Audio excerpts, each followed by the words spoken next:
Hello, it's me again. It's me again. Yeah, yeah, it's time. It's time for my foot stream. Are you ready? Hang on. Oh shoot, the camera. I kicked over the camera. Sorry. Camera, it's ruined. Binary. Oh my gosh, it's binary. Where have you been all my life? Yeah, I'm sorry. I accidentally stepped on the camera. Too bad. Helio, hello again. It's a rough one. So I just wanted to start getting into topless streaming. So I thought we should try. The problem is, I think I'll like wax my chest first because I feel like it's, yeah, I don't know. I don't feel ready for this. This printer is crazy. It's so fast. It's so nice. It's so loud. If you run like the test Vinci that comes with it, which I think is just calibrated to be super fast so they can show off, but it sounds like it's going to rattle itself apart, which was concerning. Um, I did do a tiny bit of tuning to try to help with the sound, and it's better, but it's pretty loud. I'm considering like a fan swap. I think I have the latest firmware. I believe I have the latest firmware, but um, so but it really a lot of the noise. So like, there's three kinds of noise. There's the noise that is just the cooling, um, just the fans running, and it has pretty loud fans to begin with. Um, then there is the noise of like the machine just running, you know, like the motors running, that kind of thing. But then there's just like the the noise of a fast moving object trying to shake itself apart. And that is the one that I'm a little concerned with.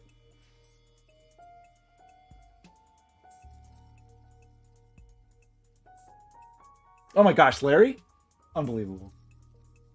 A dishwasher or washing machine. It is, I would say, it's not as loud as a hair dryer, but it's louder than like a, I mean, I could turn it on.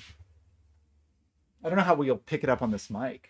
I was so the thing that's interesting about it is part of the reason that it's enclosed is to keep it toasty in there. So you do want it pretty warm inside. I think it's quieter than a vacuum. We could do a test. We get a little decibel tester. I'm not playing the password game. I'm not doing it. We're not playing the password game right now. Um, so a couple things. Part of my problem, I think, is it barely fits on this, and this little foot is hanging off. So I need to make some little something to help with that. It really is the fans that are the loudest. I have not tried it in Ludicrous Spree. Skojo, how's it going? Um, I do want to. It does have a silent mode also that I think basically just runs it at half speed, where I still think it's faster than my Ender 3. Um, so I don't know. I'm definitely still getting used to it. I'm extremely impressed with the print quality. Like the print quality is just, it's, I don't know how well you'll be able to. You probably can't really see here. I posted some pictures on the Discord, but the print quality is pretty stellar. It's kind of shocking, and like the multicolor prints are cool. It's cool. It's cool stuff. So I'm only printing with PLA currently, just like the whatever it is, polylytic acid. That's kind of the plant-based plastic that is superficially a not horrible plastic to use, but I'm sure it's awful. But and it seems to be relatively safe as a human with lungs in a small room. But it will also print PETG, like kind of water bottle plastic. I don't have any, but it will do that. And it is, it will print ABS, which is very durable plastic, but is a bit scary in terms of toxicity. There's a newer plastic that people seem to use that I just don't know very much at all, called ASA, that is supposed to have a lot of the benefits of ABS with maybe without it being quite as horrible. Oh, Skojo, I did, and it had some really great little turns of logic. That is such a good puzzle. I'm embarrassed that, you know, I'm embarrassed with how things went, but it was good. It was good, and it had some like really nice little interactions that were unexpected that I thought was really cool. Yeah, ABS is, I mean, it's pretty, people use it for, 3D printing for like functional parts. You know, for a long time it was kind of like, oh, well, you can use it for prototypes, but not functional parts. But you can, and I think for me, for a lot of the things I do, PLA is fine. It doesn't hold up outside well. It doesn't hold up to high temperatures very well. It doesn't hold up to sunlight well. Whereas ABS does, but ABS is just kind of scary. But that ASA people seem to like it. I can. I could print all sorts of nightmarish plastic things. I know we killed. Yeah, the password. That game is pretty funny. Like that is the password game. So Terrier, have you played that game all the way through? I'm curious how far it goes. Like how deep does that game go? Larry, are you taking a break from fully rewriting interpolation util to use awaitables? I did finally break down on that last project and make a update loop version, basically, of it was actually more just like it's very similar to interpolation util, but this thing I'd written in JavaScript that just has an object, and that object just has like start time, end time, on update, whatever, and you just give it that object and it manages everything. But in this case, it's the update. There's an update loop that processes them all, so that I could do stuff at edit time with it, which was great. Oh, so I made it further? I made it further than you did? Okay, what are you showing me? I never trust a link from Life is Yours. I can't. Oh, this guy. I've seen this guy before.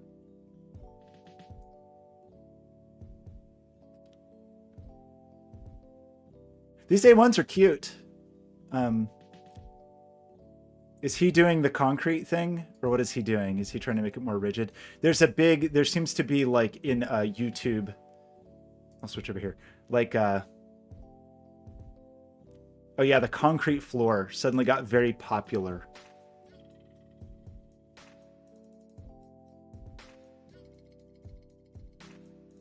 I think no coroutines. I think it's all awaitables. The future is awaitable. Oh, okay, sorry, I skipped. I'm sorry.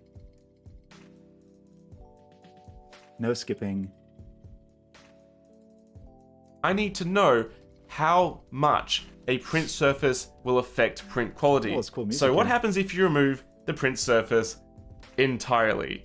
I made a custom bracket for the top of the gantry where it screws in with some M3 screws, and I decided to hang this poor little 3D printer from the rafters. Great. Yes, How did this go? dangled this printer from the roof, so it's literally hanging in mid-air to print. Now, I know this has been done before by several people, but I've never done it on a machine like this that prints so fast that the machine actually starts rocking back and forth as it's making the print. And it's a bed slinger as well. So the bed is moving, the head is moving, and this is changing the printer's center of mass very rapidly as it's dangling nice little screen from the That's roof. one Something I will complaint I have note about is the this. calibration routine was a lot louder than any other So how are the previous prints? test where it's running through at all, just dangling longer than the previous two models, and there's even new ones visible at the front of the bow itself. Still, I had to get the light just right to show these defects. Interesting.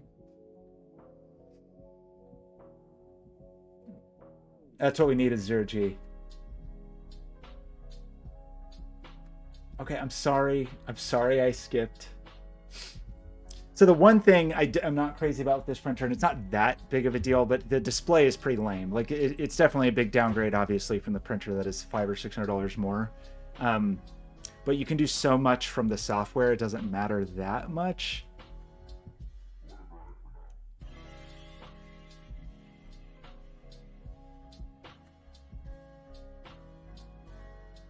Ooh, I had a my roommate in grad school was really into mycelium colonies, and she grew her wedding dress. Like you could do this thing where you would like lay down kind of not quite sawdust, something between like wood chips and sawdust, and then grow a mycelium colony that would fully fill it, and then make almost like a layer of foam that you could build things out of. Yeah, I I think it's pretty amazing. It is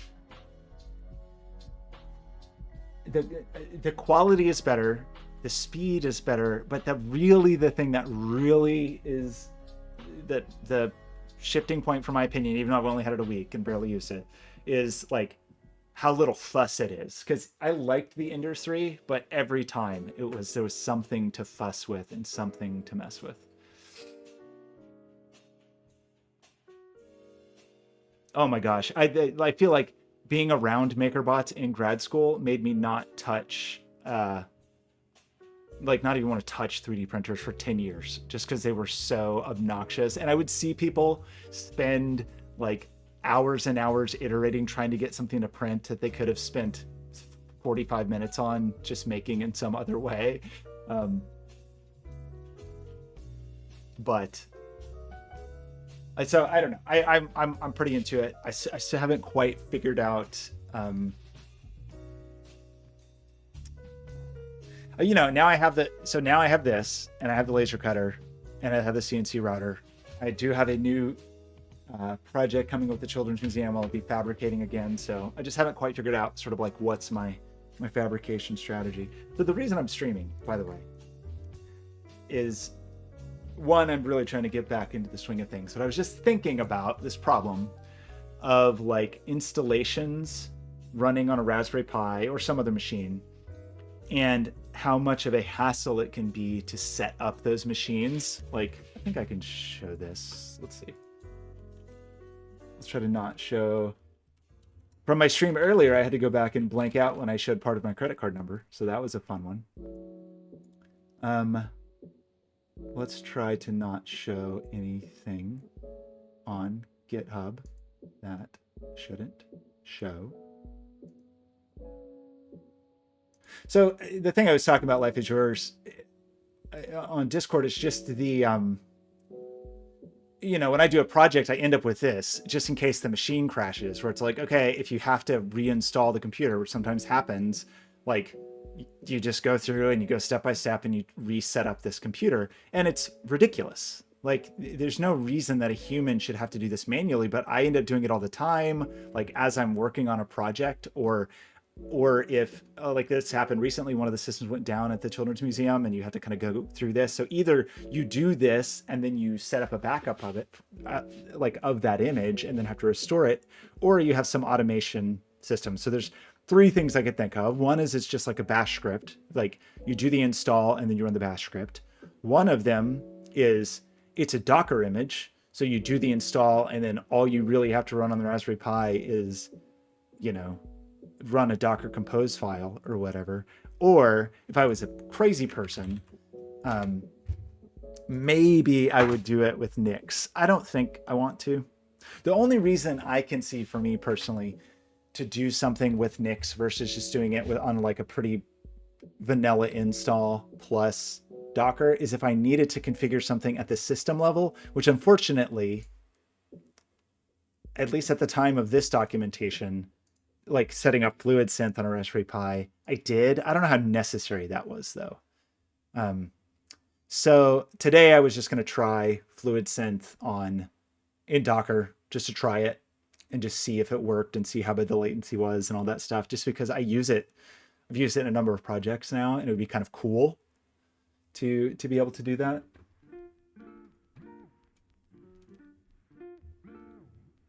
Oh my God. It's yeah, I can't. My ability to be distracted by chat is uncanny. It's pretty unbelievable. I used to get so much done when no one actually watched my channel. Like when it was just me, I was very productive. And then somewhere, in the middle of a 6-hour stream, Life is Yours would come on and distract me. But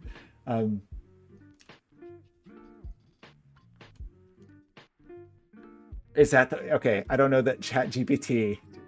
That I want ChatGPT doing my system images. Another problem actually on that topic is like for just audio things or headless things, this will work. It's not great if there's a GUI. I have seen this thing.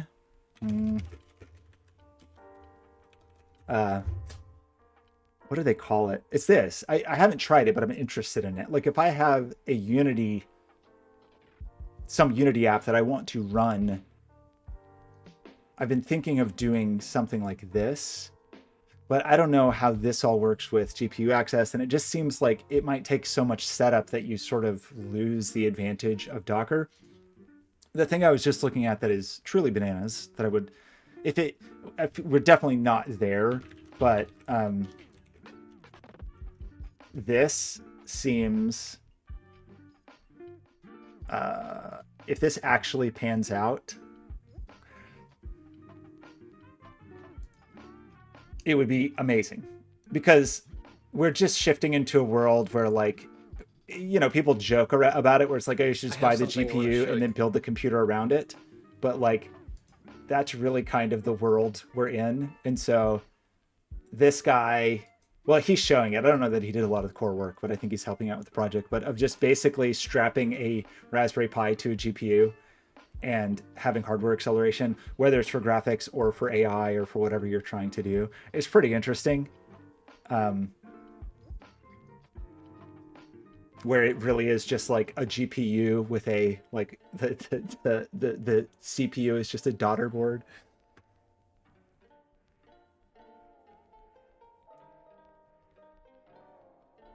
Oh, shoot. What is, okay, sorry about the, I don't know what is happening. Is it, it could be, okay, am I back?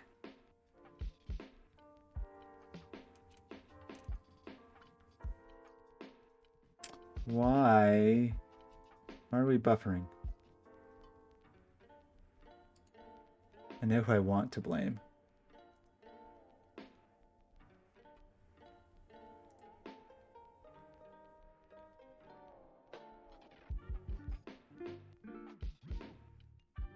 It's true. Shoot. Give me 1 second. I'm going to check on one thing. It's a bummer. I even bought a new Axio. How's it going, buddy? Okay, I'll be right back.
We better? Is that better? Ooh, look at that camera. Awful. Well, in binary, I was thinking about that. I'm pretty torn on it. On like how, the thing that I kind of like about Docker for this is that it makes it easy for me to test in another environment before putting it on the Pi, because the Pi is so slow to iterate on, just because it's a slow computer. So I kind of like the idea of Docker, because then it's really easy to test on another machine before pushing to the Pi.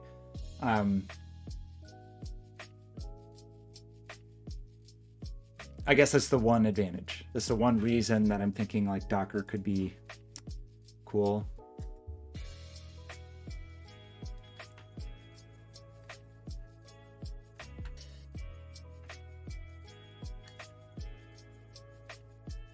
I'm sorry. Yeah, Twitch is furious. Twitch is just mad because I have clothes on.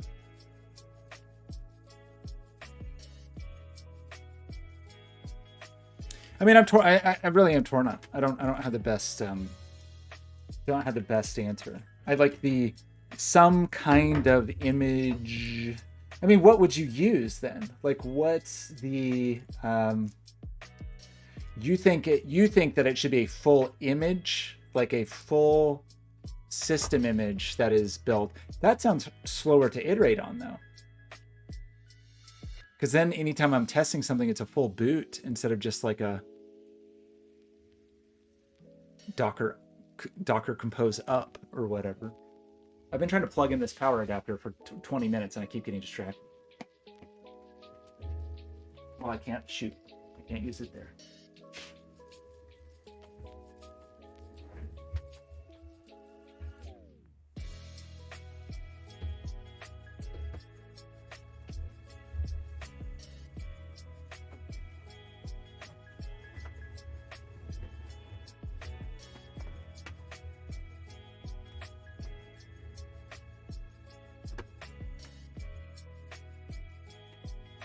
I don't even know what's on that. I mean, this string is going to be very not productive, but no one expected this to be productive, right?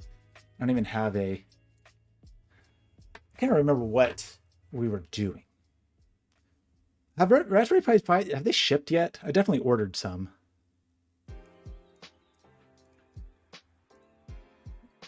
So this is what is this? This is a 4B. And I think we were doing like the Homebridge one. I don't really want to do that to start with, do I? Because I could just run that in a Docker image too. I'm just going to start with light, I think.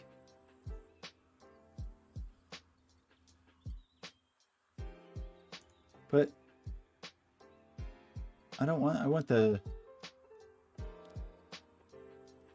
light 64-bit.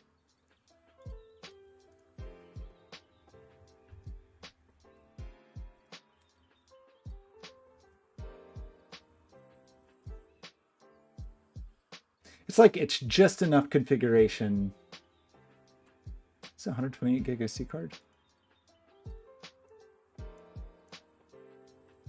Do you like to apply the customization settings? Oh yeah, that thing. Yes, I would actually. Right.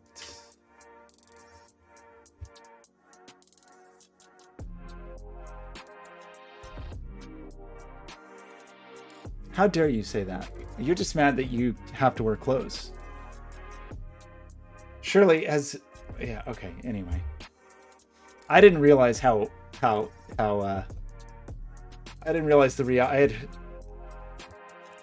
realize how far things had gone, let's say. I was not expecting topless people. So SSH. Okay, let's just do this and see how it goes. So to apply OS customization settings, yes. Yes. Okay, I'm just doing this thing. It's going to take longer than I think it would. I mean, you're right. The pools were something, and where that landed definitely showed which side Twitch is. In fact, I'm just shocked. It's actually surprising that no one just decided to be fully naked yet. When you put it that way, it's shocking that anyone has any clothes on at all. It's fine. I mean,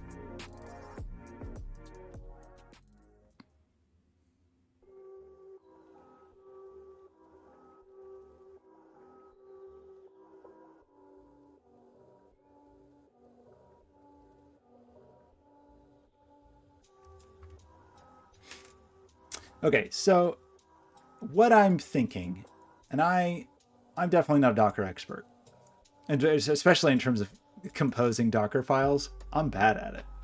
Um, but I just want to sort of try it.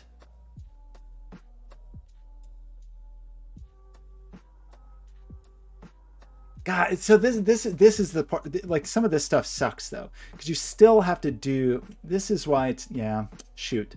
So there is somebody had made some kind of tool for doing custom Raspberry Pi images. So I guess here's what I would say. I still think even if um,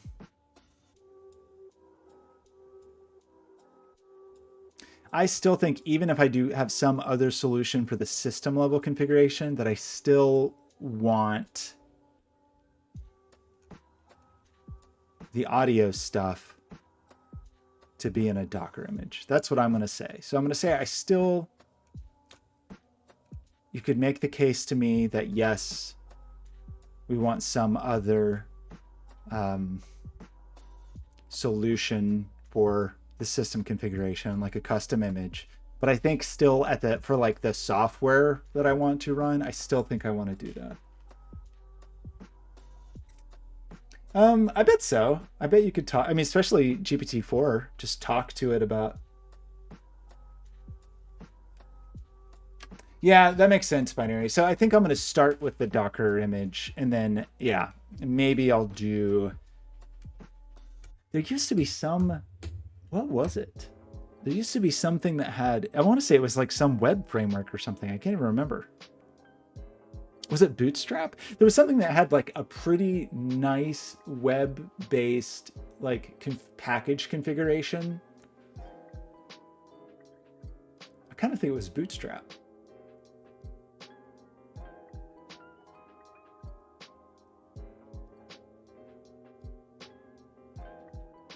Well, for this specific thing that I'm aiming for, this would be headless. The conversation of a headed of a non-headless project is another discussion. If I do need a GUI, that's another discussion. But this one is more for I just am doing quite a few of these, or in recent years I have, and I have some more potentially coming up of just like these audio-based things where basically the purpose of the Raspberry Pi is to talk to some microcontrollers to get data in, and then do all the audio work. Which in this case, the audio work is just like sound font, FluidSynth stuff. In fact, probably somebody's already done this, right? Somebody already done this, at least for just FluidSynth. Excuse me.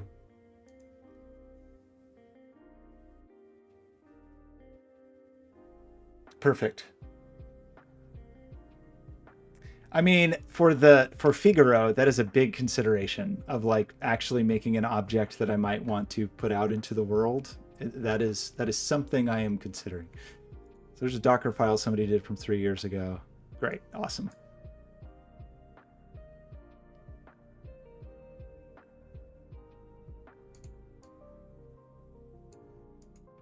So Alpine.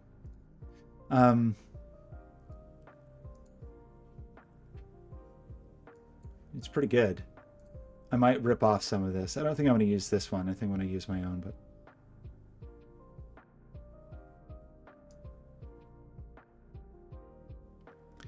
Also, the idea of this is just a little bit of practice. I'm just a little curious about it.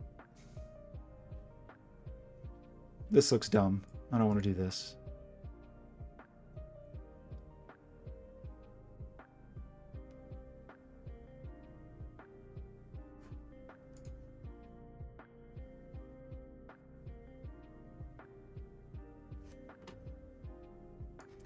That's fair for how they build their custom image. Yeah, I did look at that once. Part of this one is a Homebridge plugin. So actually I want Homebridge also running on this machine.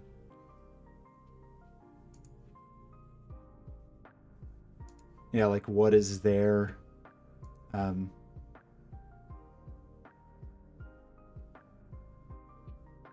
Make RPI imager snippet.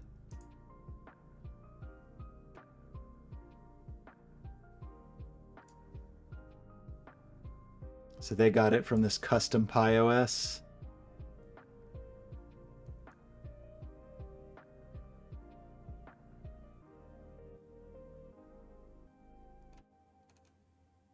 What does this even do?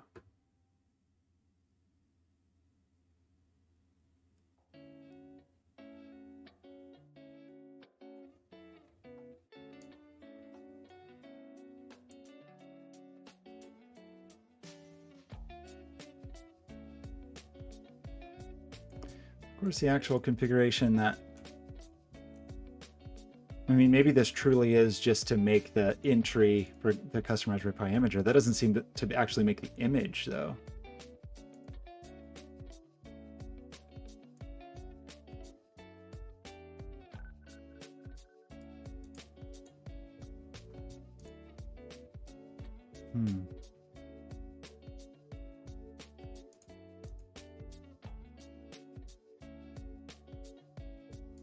Oh, they have a GitHub action, it looks like. I see. Can I see that for someone else's repo? I can.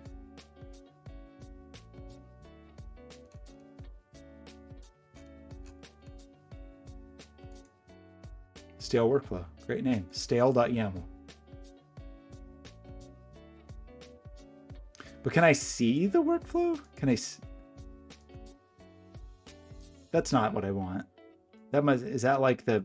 Is that just for the forums or something? Marking things stale?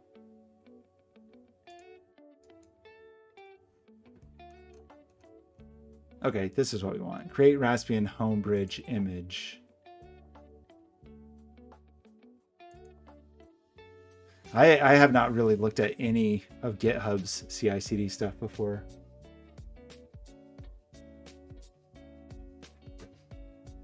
How much was that keyboard? Binary, probably good.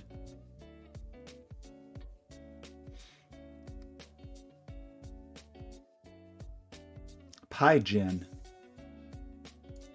Is that the secret? PyGen?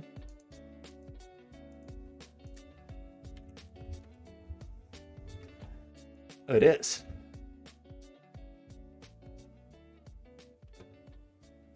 Or is A part of the secret? It seems so slow, though. I'm sure it's so slow.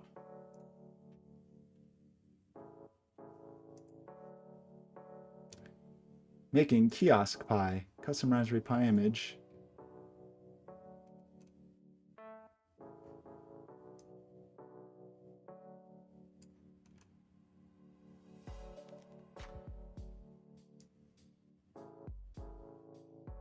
Okay.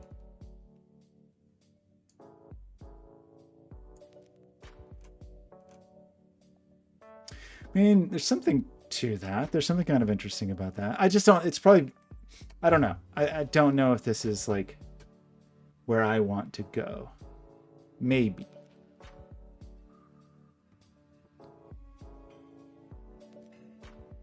Or I think if I do go this route, I'm still going to run what I want to run in Docker.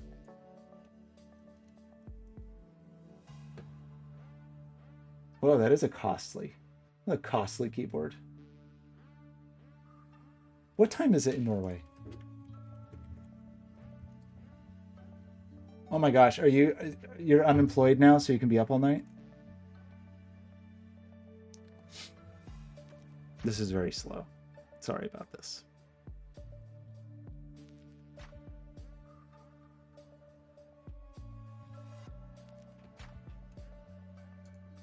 I haven't done any Docker stuff for months. I have to even remember.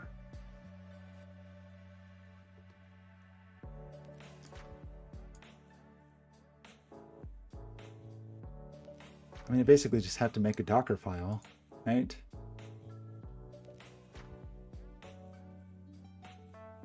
And then run the FluidSynth command I want to run.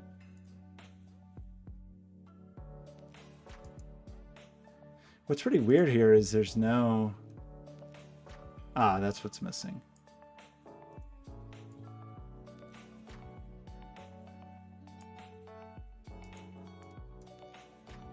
I see. So they're really just using the FluidSynth to like do the MIDI conversion, not to run the server.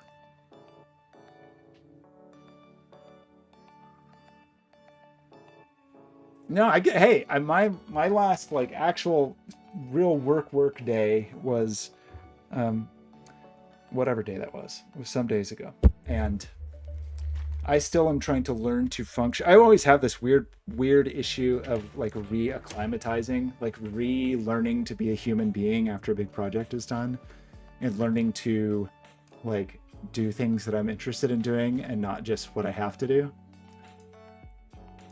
It's pretty weird. Or look at this. We also could just do Nick. We're not going to do Nick's. This is too much. What I think I want to do is I want to just have a Docker file that is going to use whatever, Alpine or whatever, to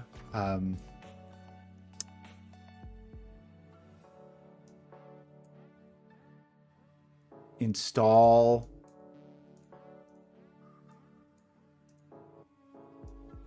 FluidSynth and actually I'm realizing I know I'm trying to get back into it. I streamed twice today, even though this stream is probably going to be completely aimless, especially since I just realized I may have a major problem. I might have a unsolvable problem with what I was thinking I wanted to do, which is MIDI.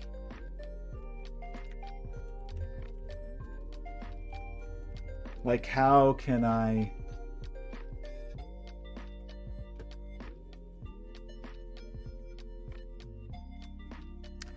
how can I manage MIDI through Docker?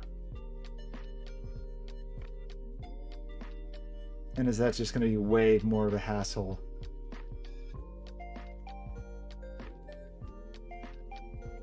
than I want to deal with?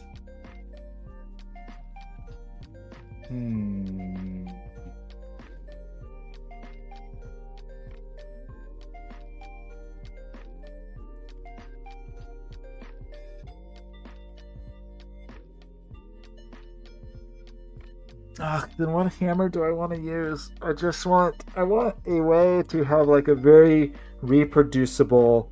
I mean, it's hard from the perspective of I want a very reproducible software environment. I want a very reproducible, easily reproducible software environment. Yeah, ideally for me, isn't tied to a Raspberry Pi necessarily, just because it's so slow to develop on a Raspberry Pi. Yeah, but then I feel like that's slow to iterate on, because that means anytime I make a change, I need a full.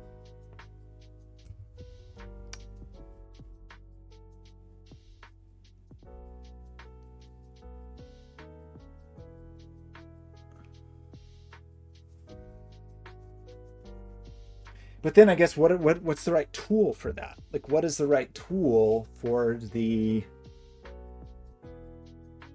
I mean, the very blunt, simple answer is just. In fact, you know what? The very blunt, simple answer is just a bash script, basically, that installs, which is mostly what a Docker file is anyway. Like, so much of a Docker file is just run a bunch of commands. So those aren't even mutually exclusive, really. But I am curious about the...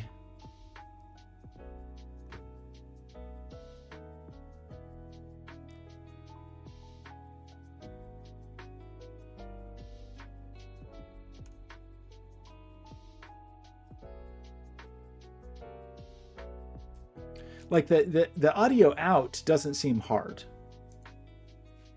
The audio out doesn't seem very difficult. The MIDI device part is what seems a little questionable. But I guess, I mean, from the like USB MIDI device side of things, that's not too hard because that's going to show up as like whatever. Some USB.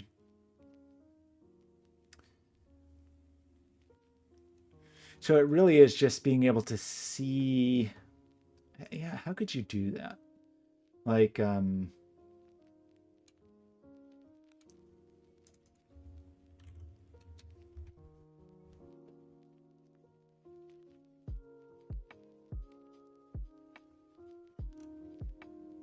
seems like a thing there has to be a solution for.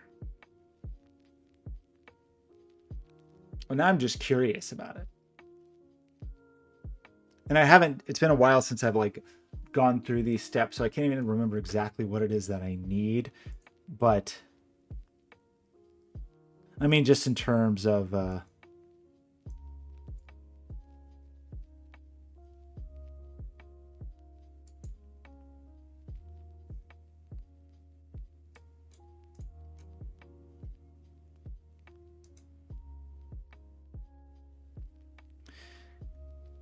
like basically, you know, the idea, for example, of running a TCP server in a Docker image, it's very easy to make those ports available to the world. Running a MIDI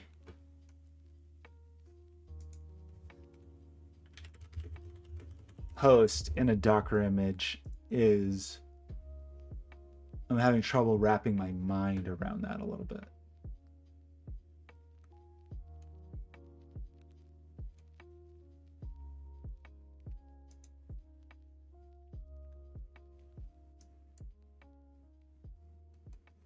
Yeah, getting a device in is not that big of a deal.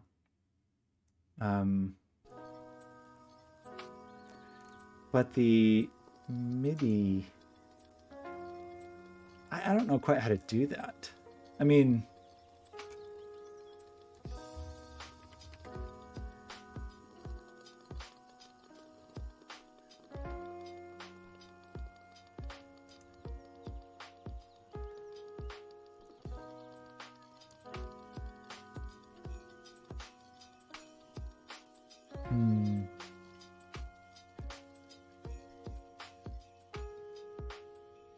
I don't know why this is taking so long. Maybe this SD card is dying and is slow.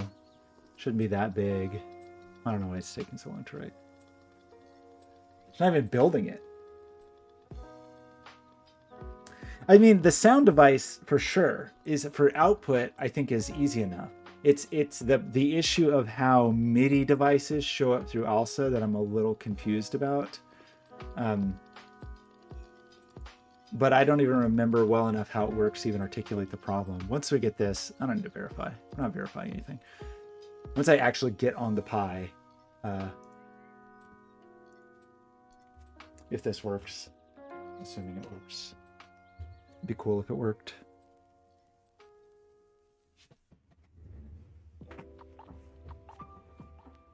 Oh no. Okay. Oh shoot. I missed a message. Uh-oh.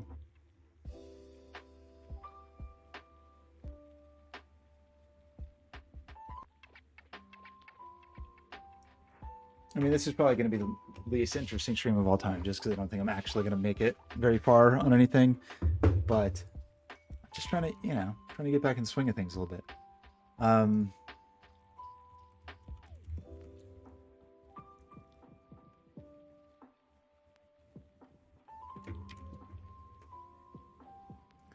I never know if this is going to work properly. I mean, we could also plug it into Ethernet. One of those ports is open, surely. But I thought I had this set up properly where it would join Wi-Fi. But Pi's boot slowly. So binary, I don't think that I don't think ALSA MIDI devices do. Like the hardware would, but as far as like having MIDI in and out, I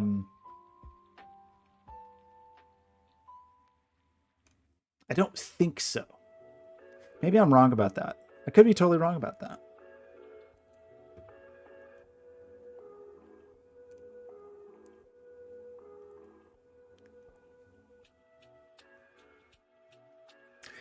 Well, so for the hardware, yes, but the way I usually do it is there's like a node script in the middle that is doing like a virtual MIDI, and it's receiving the data from the hardware. So that's where the direct device communication would be. But then I need to talk to FluidSynth which is also in a Docker container, and I don't think it has like a a dev entry for a virtual MIDI port. Maybe that's the thing to search for.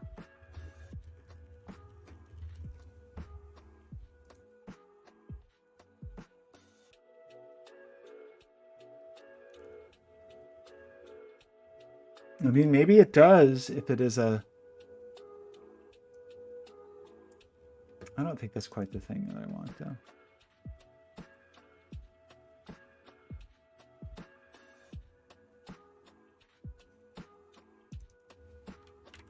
I just can't even like... Okay. Oh,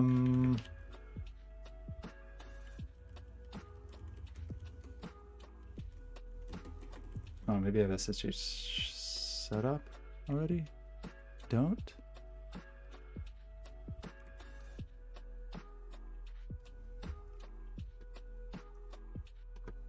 Why didn't that work? I feel like I set up like the fancy advanced configuration whatever thing. Can you not do that without having storage in? That would be really stupid.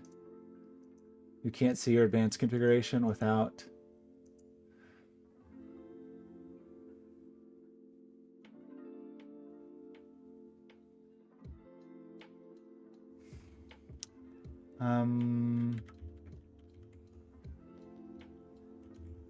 I feel like this is going to open something I do not want to show. Yeah, so... No, it's not in here. Authorized hosts. Those known hosts.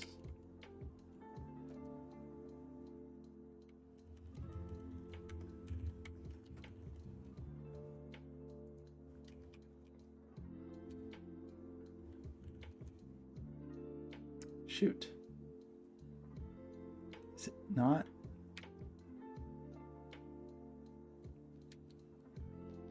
Why can't I SSH in?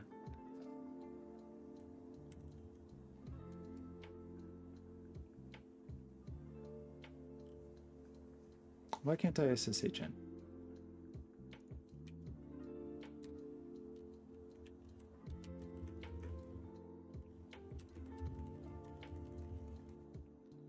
The thing that is baffling and is super obnoxious is I seemingly can't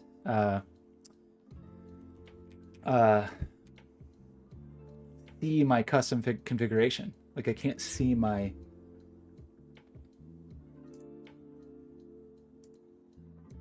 Without sticking an SD card back in, I can't see...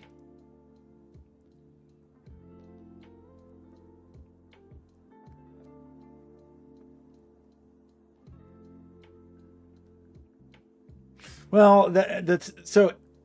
Well, okay. Do I have? Maybe I just have another SD card. It's just stupid that I can't see the custom config here. Yes, edit settings. So Pi, I did set up SSH. And I said use password authentication. Maybe I changed the password. Maybe that's all it is. I normally wouldn't do that though. But I don't know what the password is. Well, this part is actually kind of cool now. So the Raspberry Pi Imager will let you, when you make the image, configure certain things, which is nice. Maybe I did do a different password here. That's not a thing I would normally do, though. I would normally just use the standard. But it says I use password authentication. I don't think I use this key. I don't think this key exists. Don't steal this key. I don't think it exists. But I'm pretty sure this was just set to use password authentication. But when I try to connect as Pi to Figaro, I get too many authentication failures, but without... Well, the username, normally it would be Pi with password Raspberry, but it's not even asking me the password. I don't think root would be any better.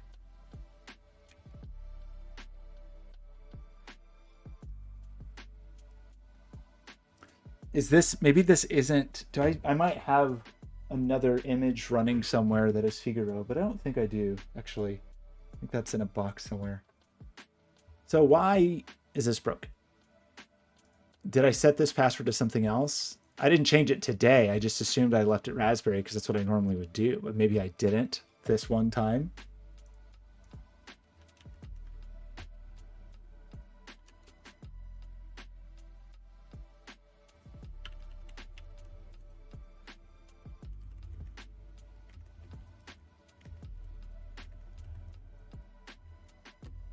Yeah, I wouldn't normally change that, or not change it here. You know, maybe I would change it after installing, but this was from making the bot image, and I don't remember changing that from anything. It's annoying that I can't just see the password.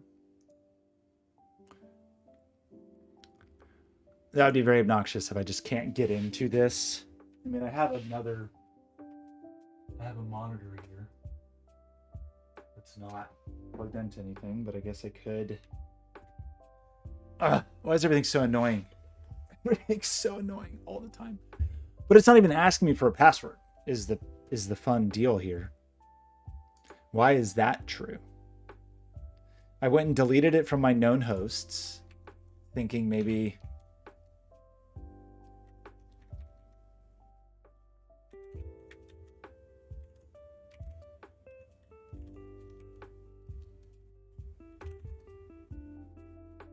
And it just instantly, too many authentication failures instantly.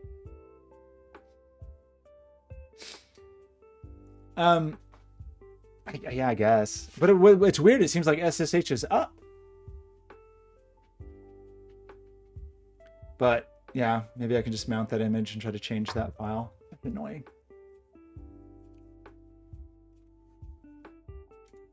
I knew that we'd be up. Okay, this is how it's going to be, you know, as I try to get back into the room of streaming. Everything's going to be clumsy and bad for a while.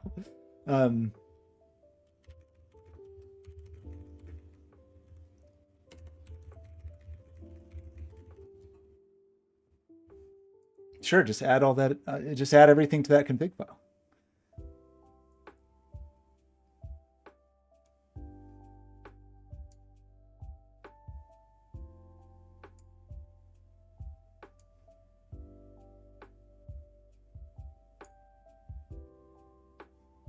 Oh, wait, can I do this? That would be funny. Hang on. Maybe I can just do this. You're going to love this.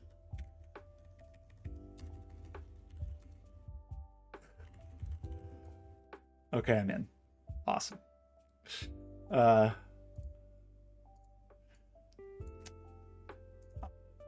just had to run this with preferred authentication password.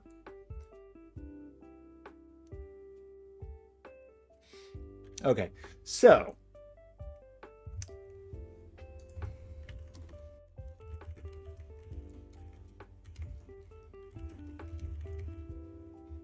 I'm gonna regret this, huh?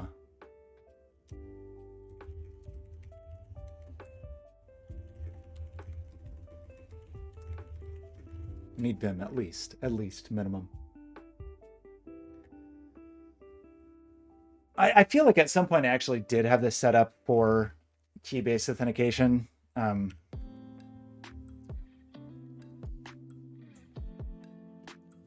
As you saw with the key that I just leaked. But that's just the public key, right? Surely? Surely?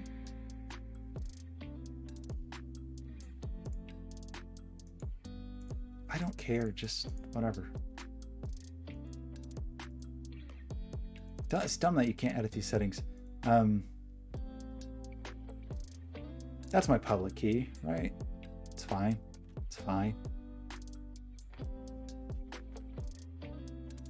But I think that was a test key anyway, but who knows? Okay, so, but I'm gonna be mad at myself if I do this. I should probably do this with like Visual Studio Code and do the SSH thing so I can actually type and work.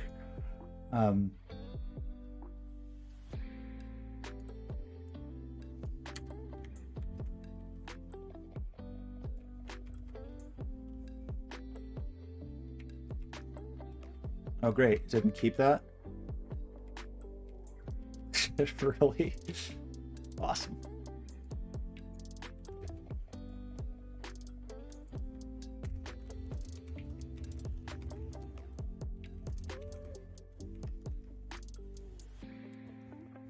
Ready, go. Docker, go.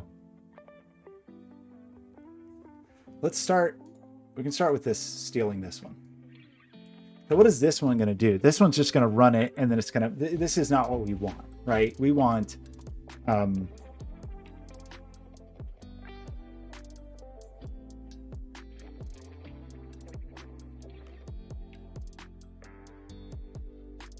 it's funny, why, that doesn't really seem right.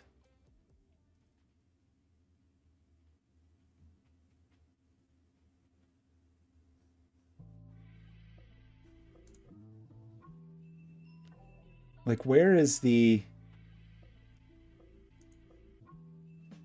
Why is the working dir / FluidSynth?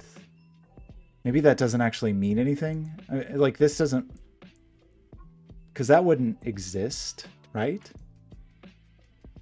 I see that Docker entry point that this is running. I don't really know what the goal is here, what this is trying to do, but so the idea, we would basically say, hey, we want an image. Oh, awesome. Are you serious? Come on. Come on, buddy. Middle click? How do we paste here?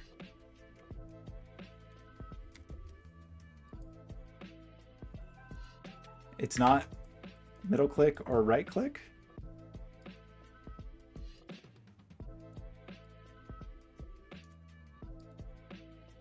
We're not going to be able to do this, right? I'm going to lose my mind if I try this. Why, seriously, why can't I do anything? Anyway, how about just from Alpine Edge run.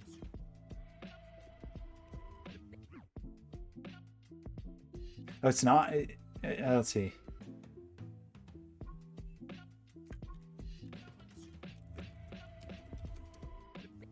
Which is APK, right? Yeah, it's the Alpine package keeper. We don't have to use Alpine. Should I use something else? Like, is there some really lightweight? Alpine is super lightweight, right? That's what people like it. So I just need APK update.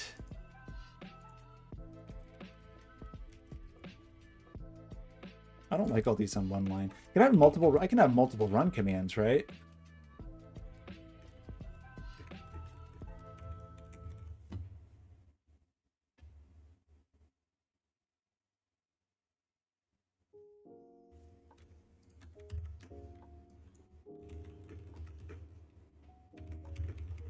Hey, I just haven't done this stuff for a while.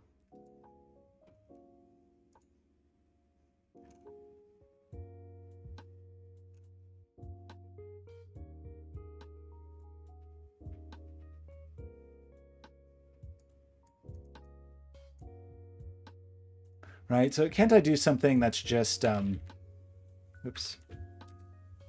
Yeah, so I could do, oh, I probably don't even have Docker, do I?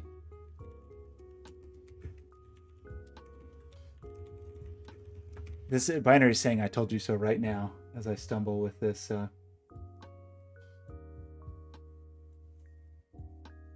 Doing too many runs. I mean, I guess in the end, probably I would make this a script anyway, but whatever, this is fine, right?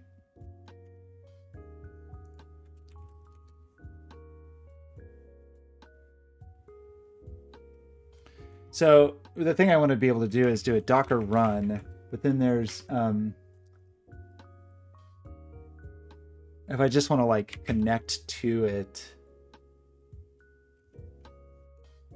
just like to debug a Docker container, can I just do docker run ti? We'll just run from the Docker file in the directory. Wait, didn't I just install Docker?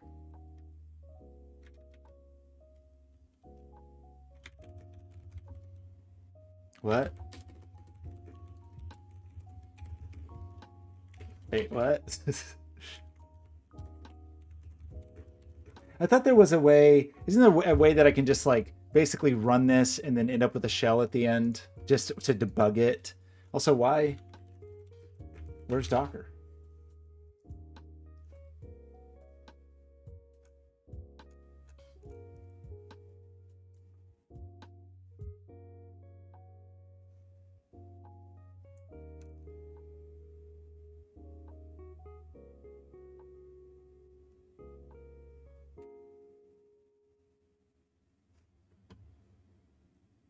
Oh, run it. I thought that build would force it. See, falling apart here.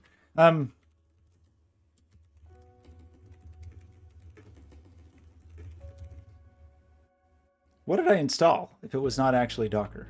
What what did I just install? Transitional package. Awesome. So I think that's actually useless.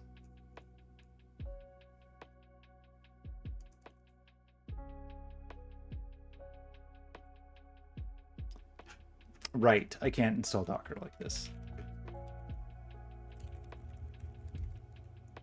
I have to do some fancy stuff. Okay. Install latest. Right. All of this crap.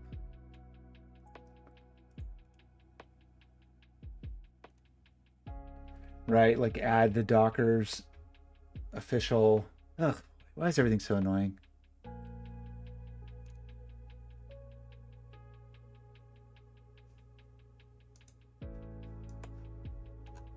It's only 35 easy steps.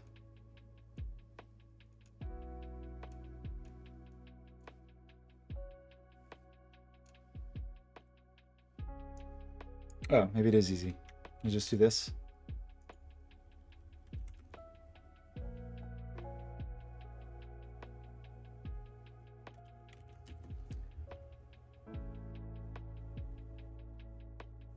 This thing.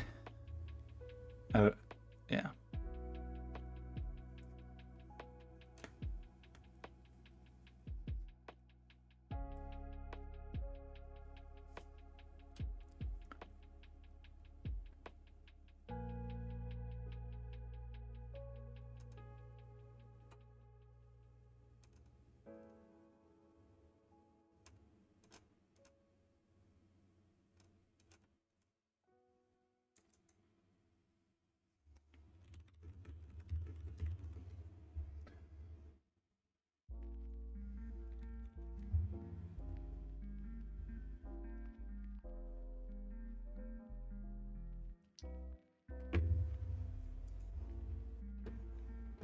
What is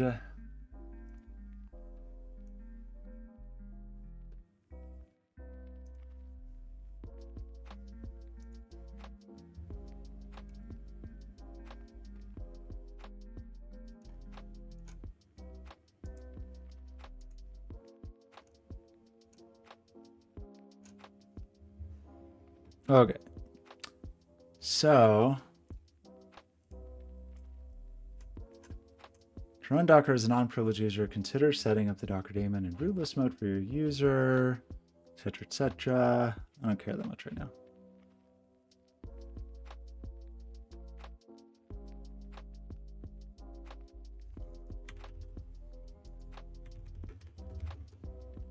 Okay.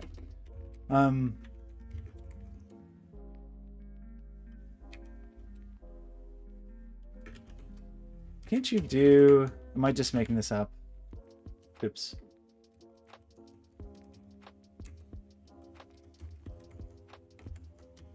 I thought you could. Oh, gosh, I can't believe I just forget everything. Is there a way to just like run with the Docker file that's in the working directory?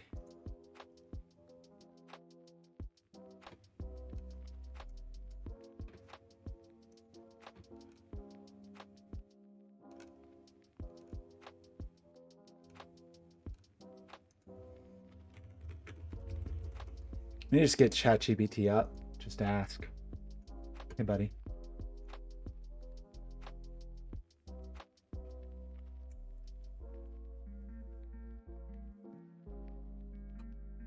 Okay, so if I just, you're saying I need to do a build first.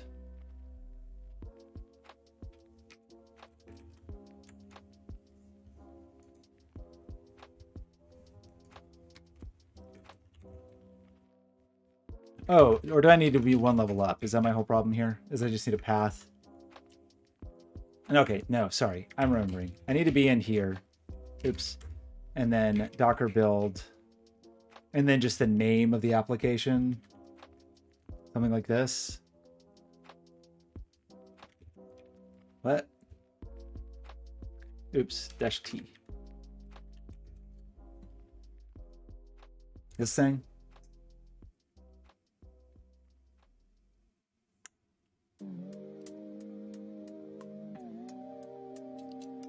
Just gonna cache these downloads? Or do you have to do that specially? Can't remember.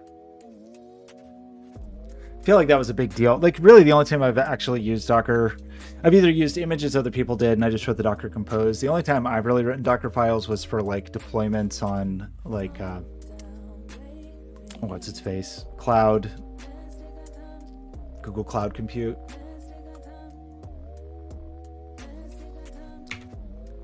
Okay, so now, I should just be able to do this and be in that shell. Yeah. And it's going to be mad because it's going to have like no hardware or anything. Everything's going to be all mad, but that's kind of okay.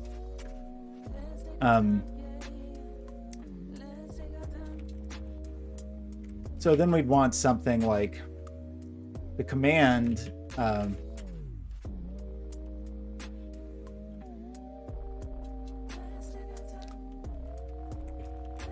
would be something like this, and I would just have, we'd copy, do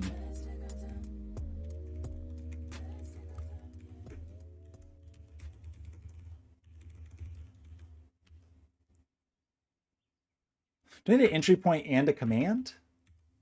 I don't. Shouldn't this just be the entry point?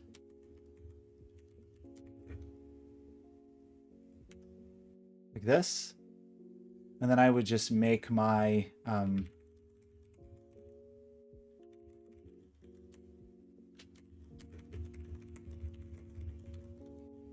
and this is going to run whatever that I can't remember at all. The,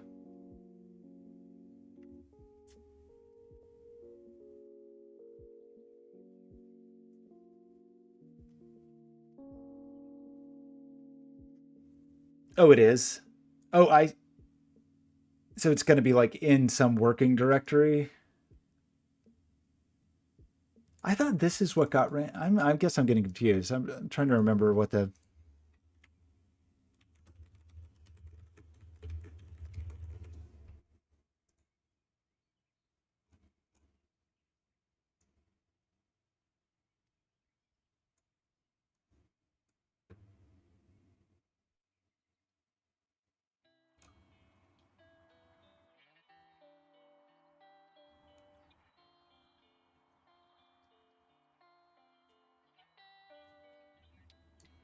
Seems weird to have both.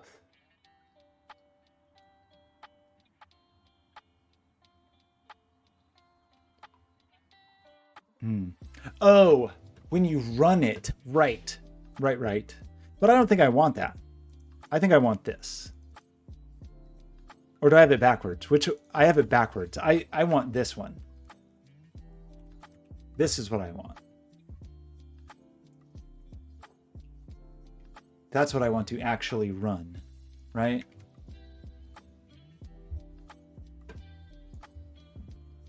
Where is the...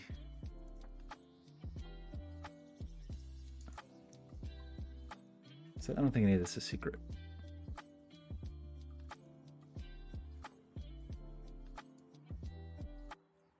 Right, because that example we were looking at was basically set up to run like an application, kind of. and have parameters you would pass through, which is not really what we want. We want our own.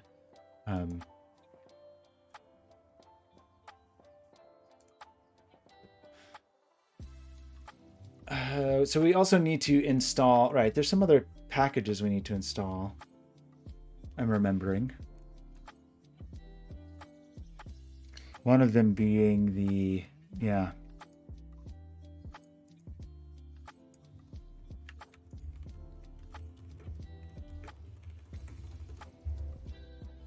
I can just hear binary telling me, like, I told you so, or...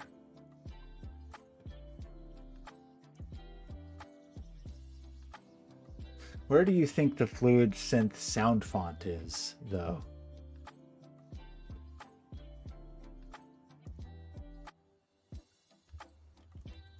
And is it here?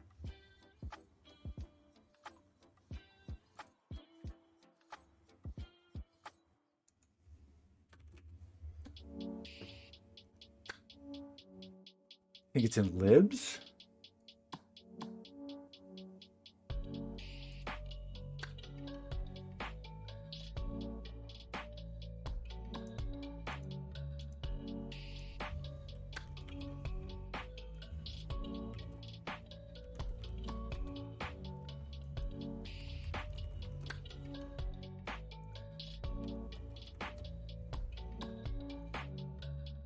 Cool sound fonts in here. Tim, General MIDI. Who's Tim?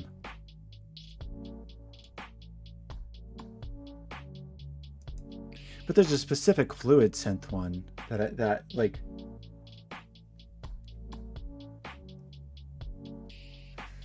Yes, I will. I mean, I think like this probably I will even make a install script and just run that rather than have a bunch of crap in here.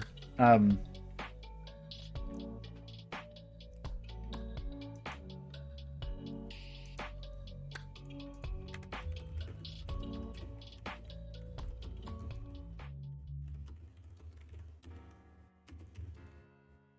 I have to install that to do that? I guess I do. Like, if I wanted an install script that just did the stuff, would I copy that over as well and then run it? I'd have to, right? Because run happens inside of the container.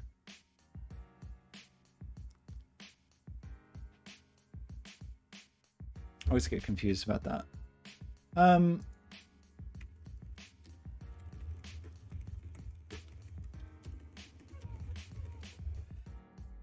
Where is the sound font itself?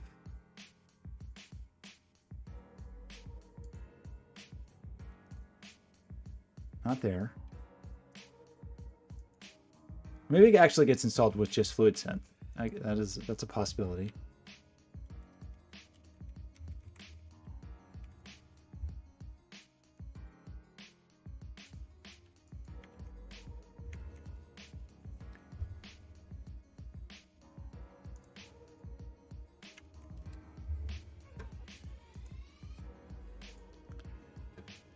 No, it literally only installs the binary.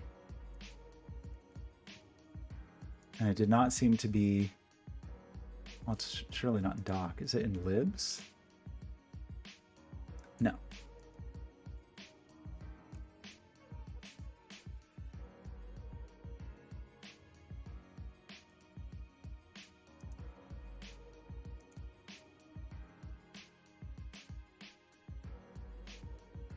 Okay.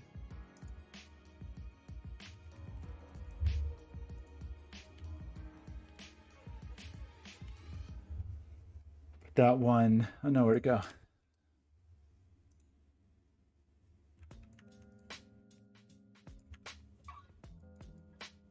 Hello?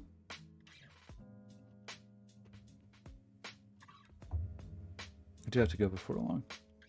Why is this broken? Why is everything broken?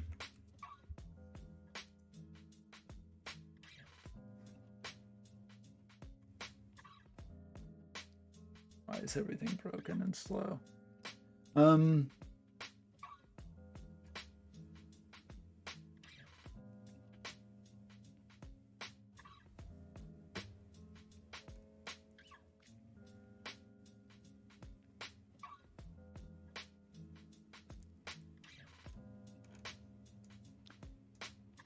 What is your problem, Alpine Packages? Is it me? My internet connection a sad story? Possibly. Okay, was there one of these that seemed, I don't think it's these I mean, is 10 GM the way to go?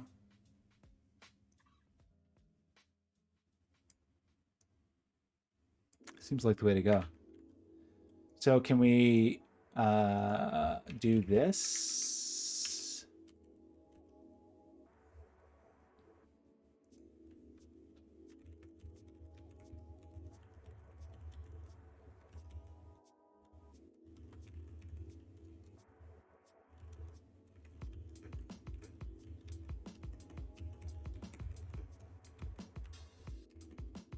The no paste is really cool.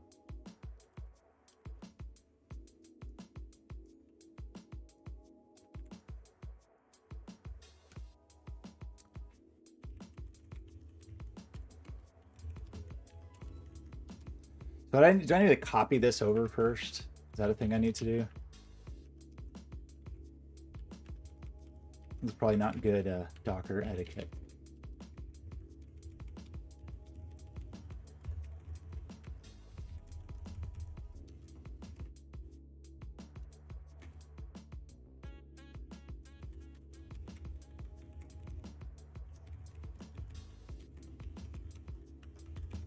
I do this? Is that a reasonable thing to do? Probably not.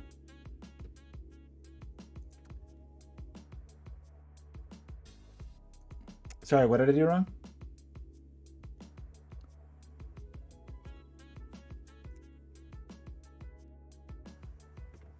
What's one line? Sorry?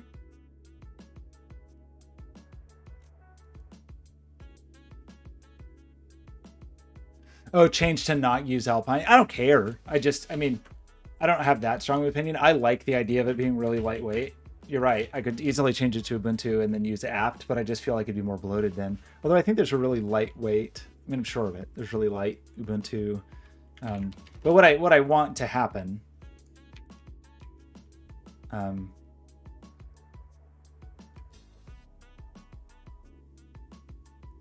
just was trying to see if this actually worked, but it seems like it doesn't, right? Is it a path thing or something? Is it a like this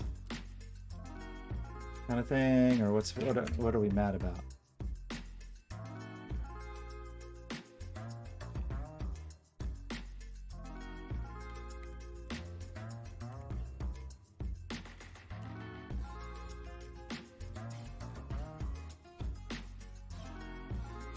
I mean, I was definitely looking at ways to do this all on an ESP32. It just gets really annoying. I would love to not need a computer to do the sound font stuff, but it becomes more obnoxious. Which is why I want to try to automate this in a way, because I do it enough that it would be nice to have it. It would be helpful if I actually knew what I was doing with Docker, but why is this like a work deer kind of thing?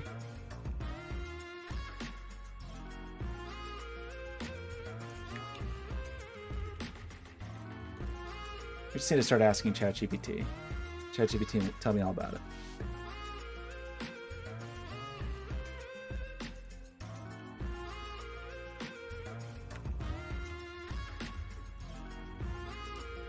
If I do copy, does this copy into my work dir, or where does this copy? Fixplace, how's it going?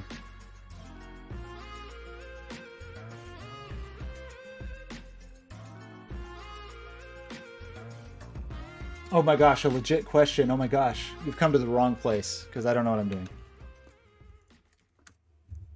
I'm doing the fun thing where I just guess what to do rather than like actually try to figure it out. I think this is wrong, and I don't really. Let's ask ChatGPT. ChatGPT is going to tell me everything about it. It's going to be great. First, let me make sure there's nothing embarrassing in my ChatGPT history. There probably is.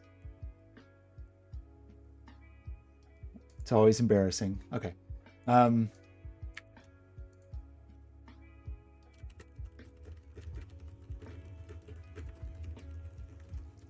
Oops.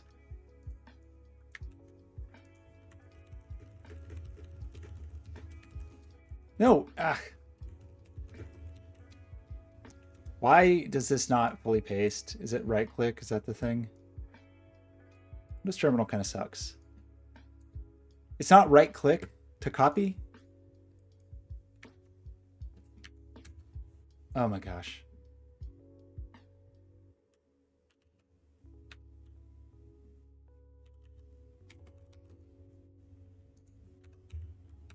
Falling apart here. Isn't it right click? Okay. I love it. I'm very excited about how bad this is. How do you copy in Windows Terminal? Why doesn't this work? Why doesn't this work?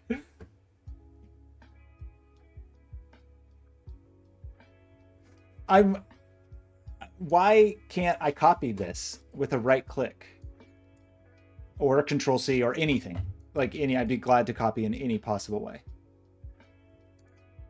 Just export this text as a text file. I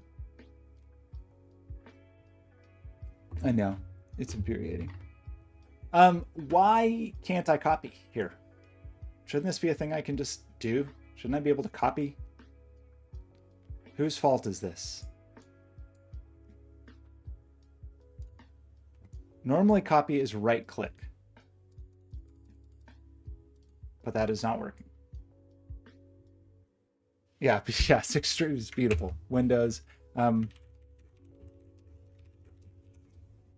I shouldn't even do this. Like,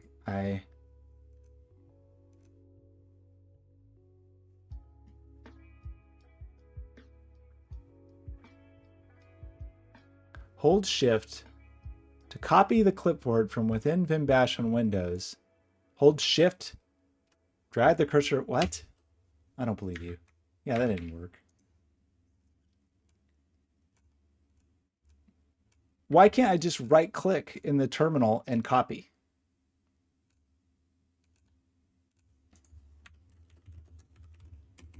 Try this. Can I do this? Awesome.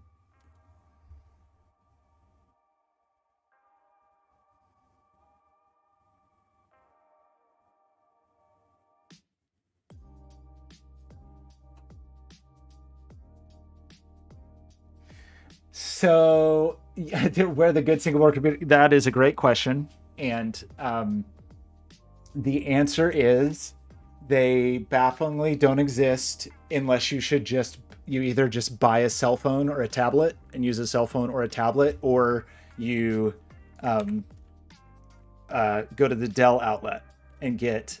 Yeah, I'll show you. I'll show you just what you want. Because there's some on sale right now. I was just considering one of these, like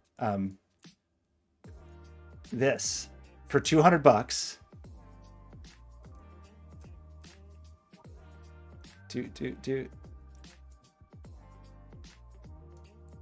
So I basically have, and they must have sold out of the little guys. You get one of these little baby guys with like a 9th gen i5 in it, I think is what you do. For they're 50% off right now, so under $200. Or these, look at these things. I don't have any experience with these. They're tiny. Look at this little thing. Get this little tiny guy. It's got a i7 in there.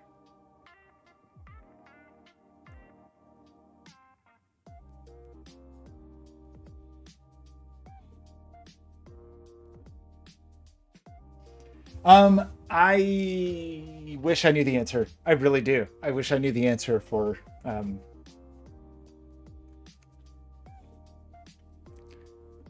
it feels like there's a weird missing piece. What I want is a something in that like SBC land that has a reasonable GPU, like a cell phone GPU, and again, a couple $100 would be fine for me.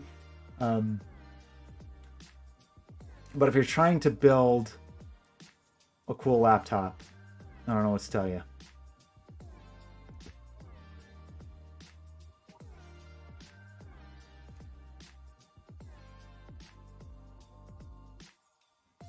I mean, I guess you could just design your own.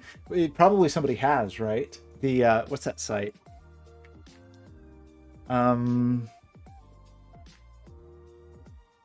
Gosh, what is that site? It's a Portland company that is like, it's almost like Kickstarter but for hardware. Why is it totally escaping me?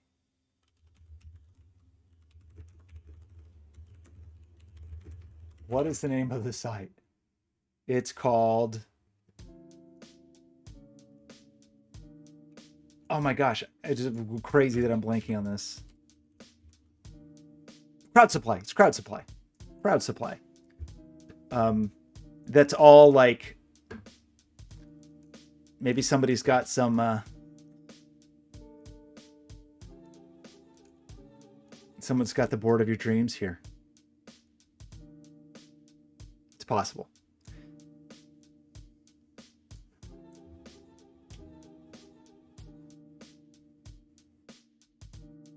But for me, binary, actually, the Steam Deck is, that's why I got one, is to have a portable, reasonable GPU. Is the Steam Deck is not too far off from that, actually.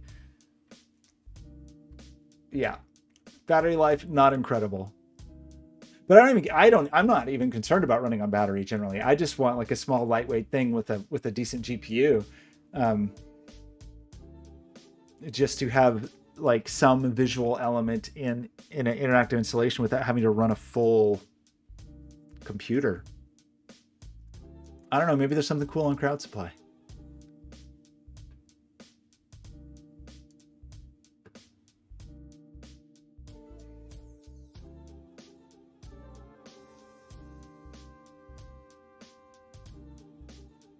I bet a lot of it's just built around Pi compute modules though.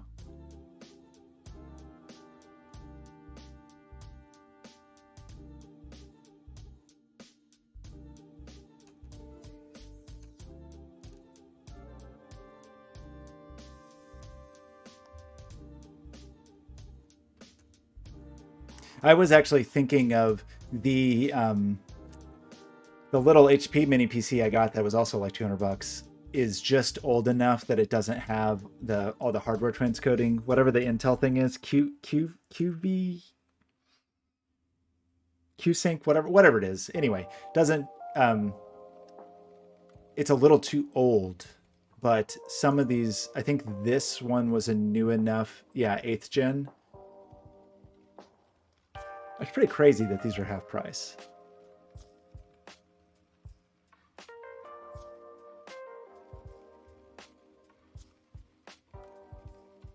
I mean,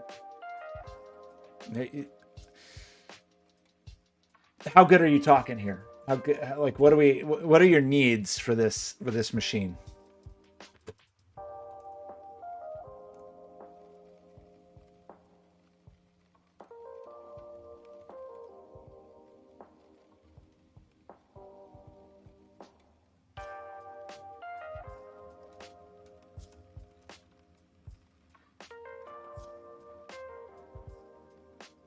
Yeah, Pi 5 is a little disappointing in a number of ways, unfortunately.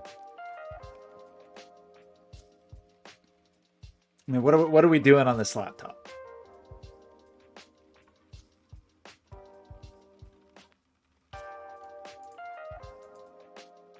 What are we mad about? Okay, right. This was going to fix everything for me. Oh, is that my problem?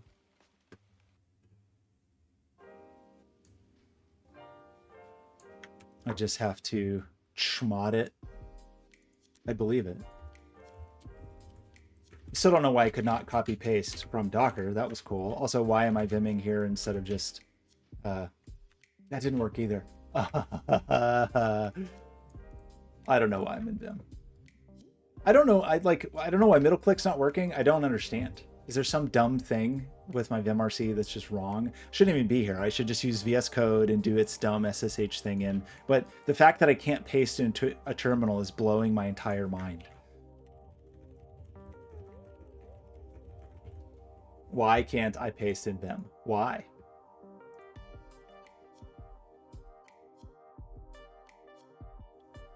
Shift right click? Is that the secret? Shift right click. I don't remember ever having to hit shift for a right click.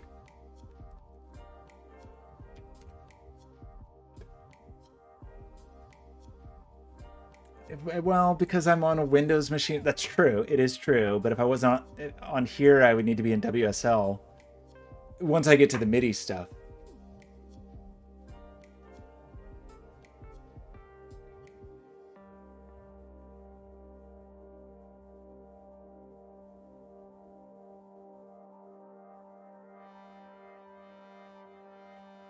$15 hours. But what are you doing on there? Like, what are we just like send an email? Are we watching YouTube or what are we? Okay, what did we do? What did we break this time?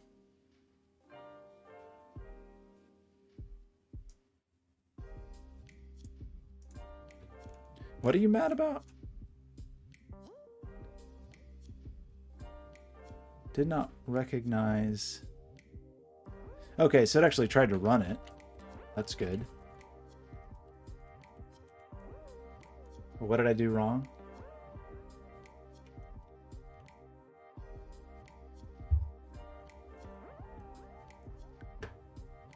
What are you mad about? Why was APK-A-Y?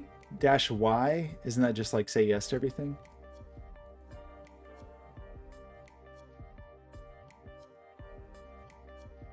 Did I make that up? Didn't the one we were looking at, didn't that use? Oh, sorry. It wasn't why, it was you. It was you. That was my fault. My fault. My bad. What does you mean?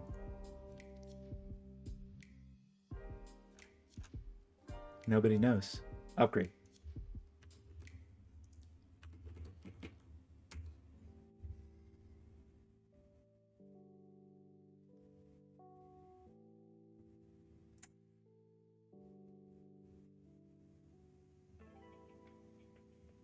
And you need to do that for 15 hours away from a power source?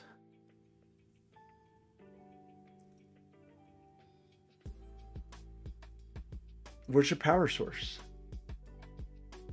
Let's go really long. I'm going the opposite way. No, I'm getting rid of wireless. I'm going back to wired everything. Wired cell phone.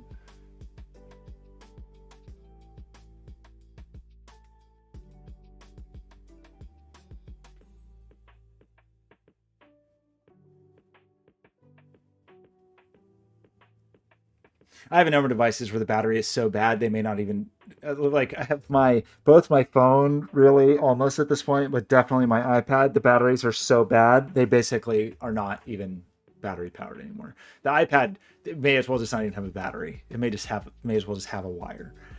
Okay, so this works. Sort of. So this gets me in here. But I'm not actually running FluidSynth, which is fine because we need to figure out what our FluidSynth command is. And it's going to be a little annoying, right? Like with the I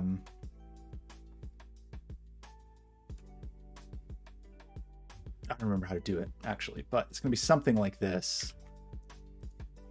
And I have no idea what we're actually going to do with the I don't remember what all these options are, but apparently I said they were a good idea. And then the sound font is going to be annoying, right? So we have our buddy Tim. Maybe it's actually fine. Is it just this? So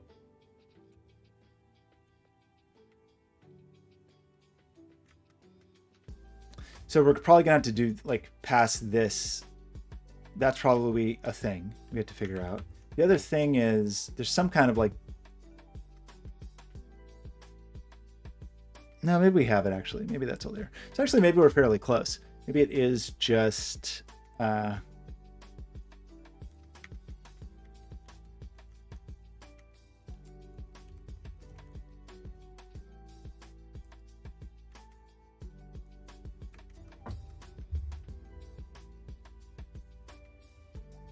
just got some Pi 0 W2s. Some new ones. The bummer, I really wish I'm hopeful for a Pi Zero W3. I like the Pi Zero W2. It's just it's so little memory.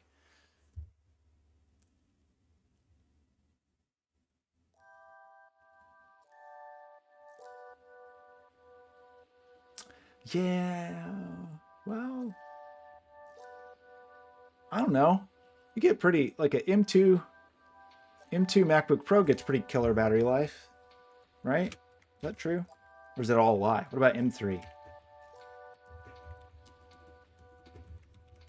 I mean, not that these numbers are real.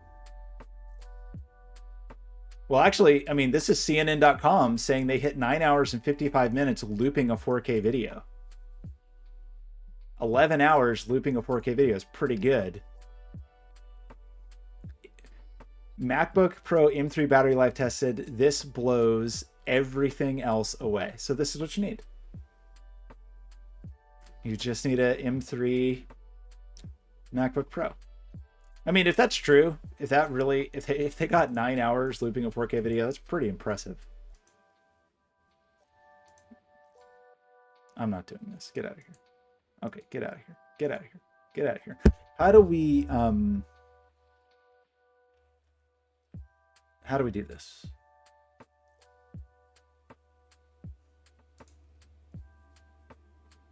I'm reasonably pleased with my M1 MacBook Pro's battery life. I don't think it's as good as that.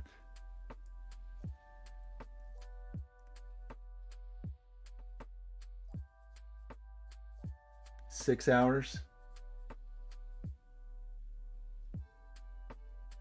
You have an M1 Air. How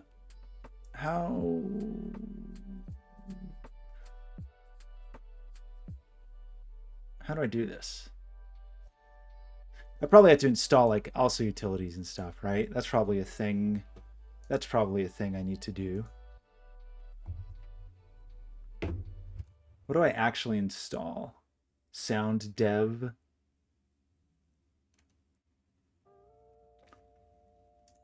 Because I would presumably have like ALSA mixer or whatever.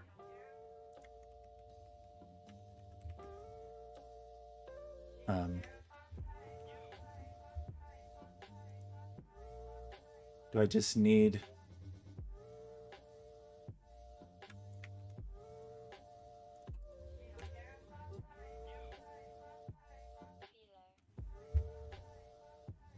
Oh, it's just ALSA mixer without a... But I think we need that anyway.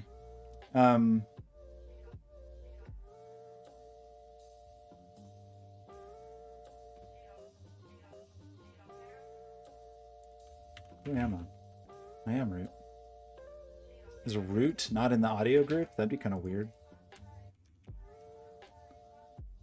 So I'm almost surely need one or both of these packages, right? In my... Okay, shift right click. No.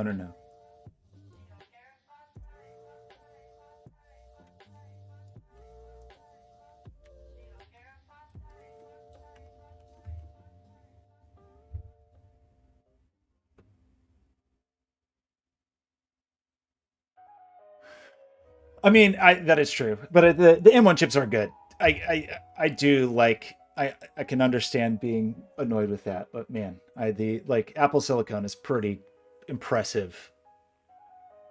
Period. It's just impressive, and each iteration continues to be impressive. It's pretty awesome. Whereas like especially Intel and AMD are just like how can we draw more power? What can we do to draw more power? How do we do it? How do we get where we can like cook a pizza? So we probably need to do this. This I don't know about. Do we need to do this? I mean, maybe. Oh my gosh, you're killing me. That seems like a thing we probably have to do. But the sound card stuff, I don't know about that. Like, how do we...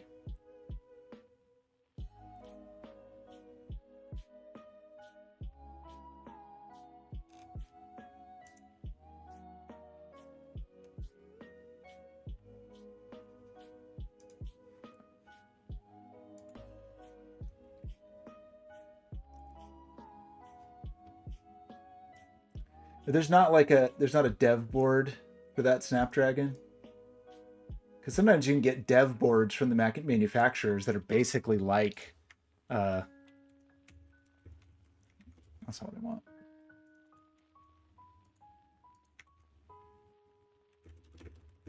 You know, like a Raspberry Pi.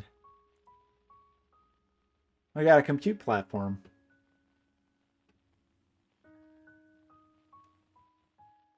It's got a picture of a laptop right here.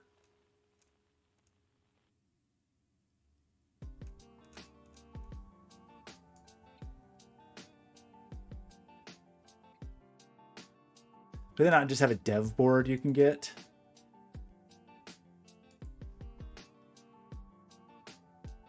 Oh, great. No, here you go. This is just what you want, right? Look at this cute little thing.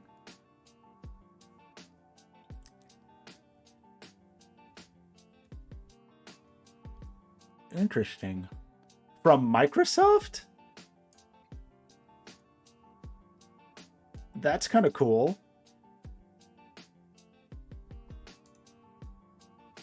What?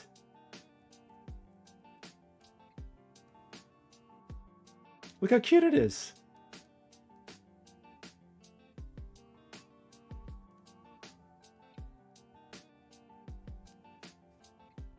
Only available Australia, Canada, China, France, Germany. Why is it the United States? Adorable.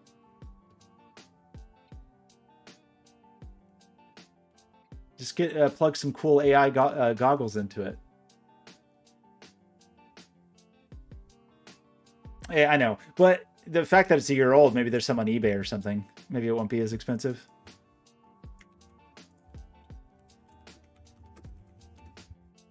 Or maybe they'll cost more.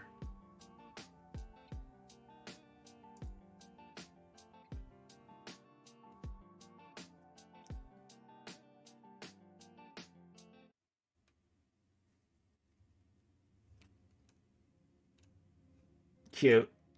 You just put it right in your pocket.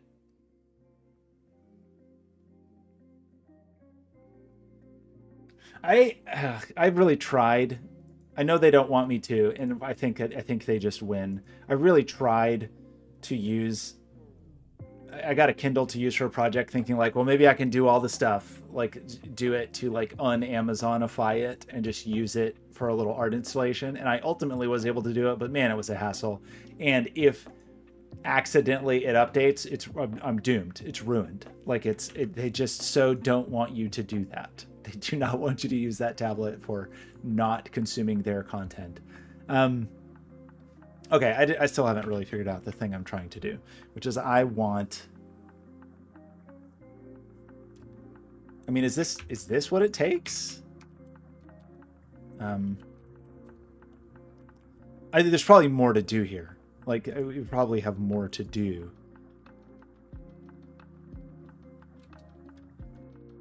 Did I actually save this? Like, we didn't do any of the RC stuff or whatever.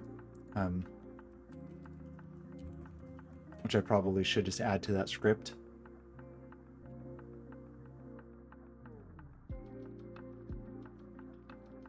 Do we need this?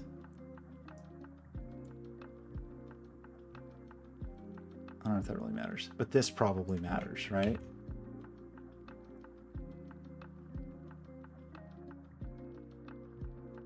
But this could be in the run script, not the install script.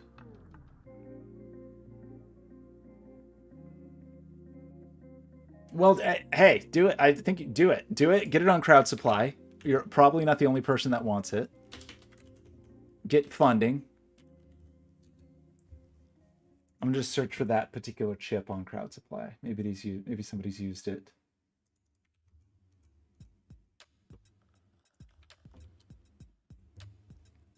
No, sorry. You gotta use a Pi Zero. That's cute. Cute. Just search for single board computer.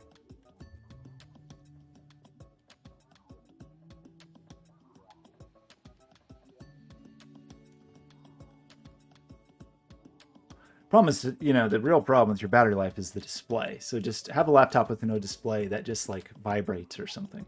Or do that thing where you have electrodes on your tongue and you can taste the graphics. Your tongue is pretty high resolution. You could probably get like a little 640 by 480 electrode panel and could probably learn over time to taste an image.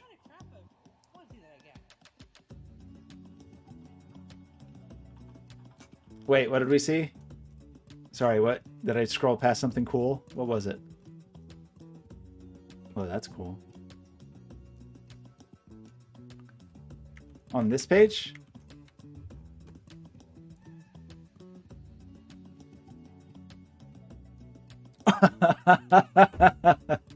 That is pretty cool.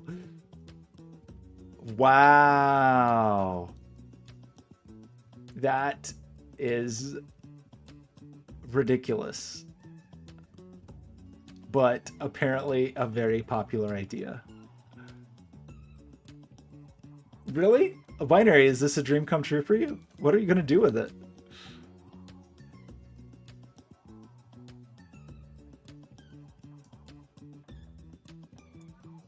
That's pretty funny. I do love the idea of a very modern processor with that, like a very minimal output. Can I have GPIO? It just needs like a little port on the side to plug in other stuff. Okay, what did we do? We were gonna just try to run this. Right, no. We need to pass the device. That's the thing. So we need to...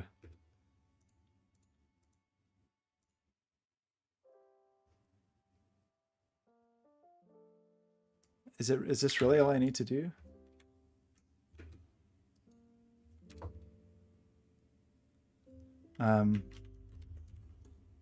Look at that. That almost sort of kind of seems like it worked. So then...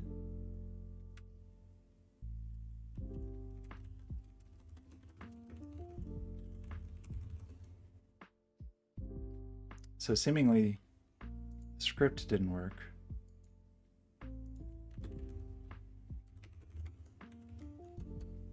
Oh, well, we didn't actually do anything here. Wait, where did I put the... Wait, where did I put the... Oh, no. Did I not actually put it somewhere? Well, that's fine. That's silly. Yeah.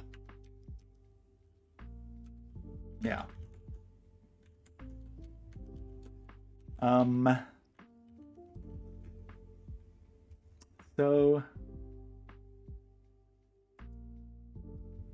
We needed to end with that. Where's the rest of the... That's... What an embarrassing debacle. Where is the...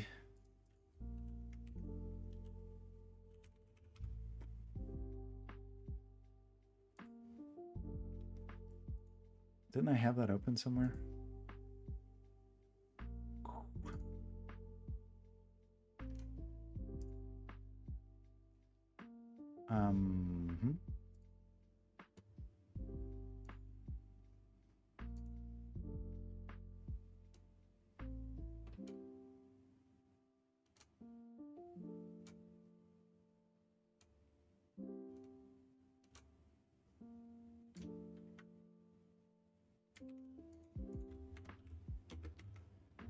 Oh boy.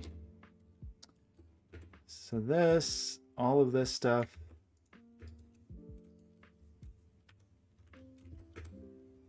And then wherever, then our buddy Tim.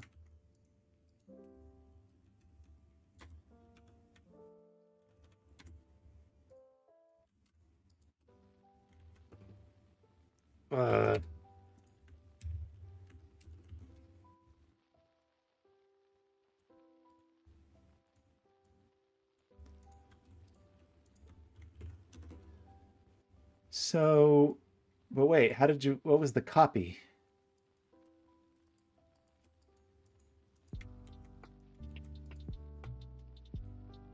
How do we do this? I think we don't.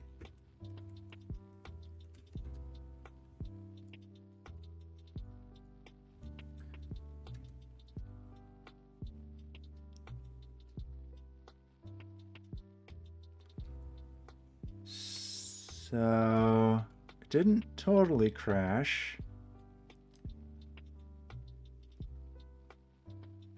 Is there an Alta test or something? Or speaker test? What is that? So I guess I could try this. Yeah, sure. I mean, I'm definitely curious about this project. I have an M0 as a from Seed Studios.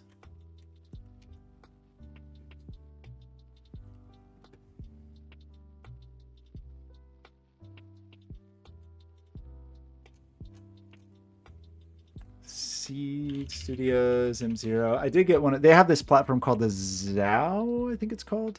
That has. I'm like this. There's a couple different. Like Adafruit's doing this with the Feather format. Seed's doing it with this Zao format. That's not what I want. Where is the? That is not what I want. Where is the teeny tiny? It's this. Why can't I find that on Seed's site? This. They're so teeny tiny. They're so cute. I mean, it's basically, that's a USB-C connector, so they're not much bigger than that. But what I think is cool is that if you design around this format, you can get different microcontrollers. So here's a RP2040, the Raspberry Pi hardware in that format for $5. There's a basically, like Arduino. I don't recognize this chip. There's the ESP32. Gosh, an ESP32 in that format. That's wild. Tiny ML. Cute. And then they do have a, pardon me, almost certain there's an M0 in that format. I thought I had one. Am I not telling the truth? Maybe I'm not telling the truth. Excuse me. Or did I just see it? No, this one. I'm sorry. That's what this one is. Sorry. I apologize. I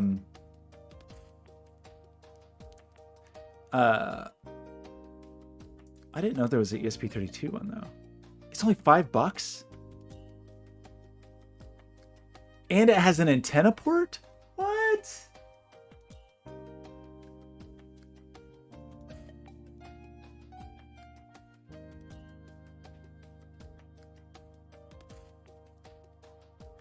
Wait, Life is yours, what?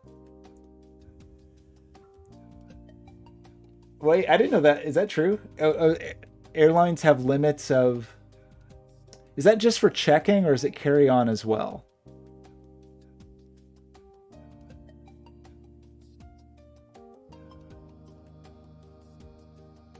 Life is yours. Look how cute these are. So the downside of these, which is maybe, depending on what I'm doing... okay.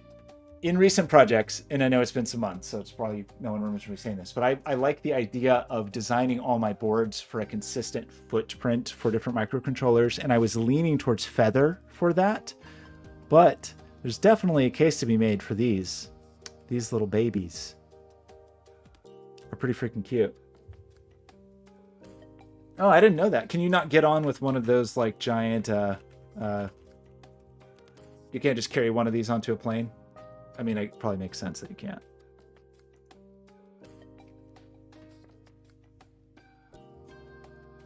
They probably aren't happy with this.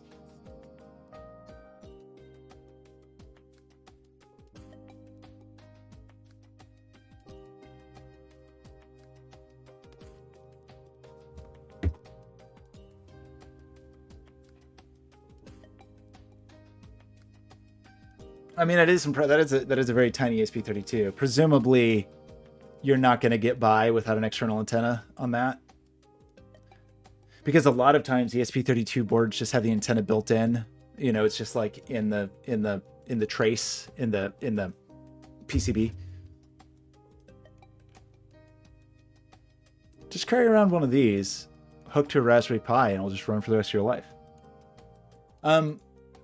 So anyway, I was leaning towards going with Feather for that, but I had no idea there were ESP32s in this format. That's pretty freaking cool. I don't know I don't know well enough all the variants of ESP32 though to know. I use the USB, yeah, use the cable itself as a.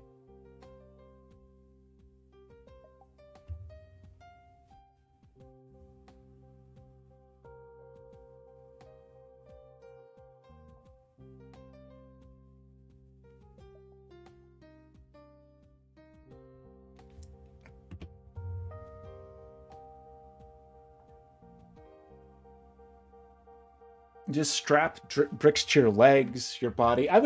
There was a time, like I was probably been more than 10 years where the real promise, or maybe I was just falling into hype, but the idea of hydrogen fuel cell batteries in your laptop, where you just like cram a Snickers in there, just have some bacteria eating food, producing hydrogen, and then a like a hydrogen fuel cell based power supply for your laptop.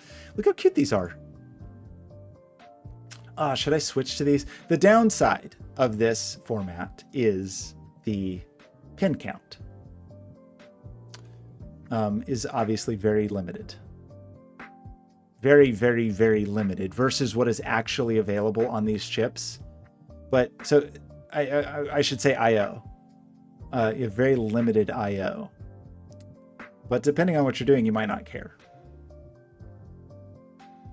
Oh, did they even give you a little antenna? That's cute. Does anyone remember what I was doing? Oh, right. I was testing audio. Are there... I feel like I just saw headphones. I feel like I just saw them. They were right in front of my very eyes. And what did I do with them?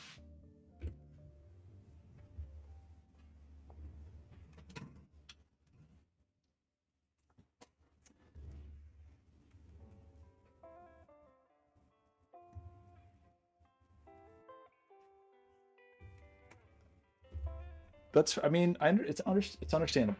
I can understand the lamentation, sadness.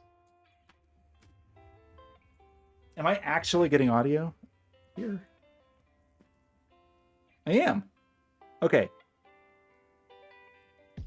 So I am. So that is cool. So I'm binary. I'm getting audio out of Docker with no problem. Kind of.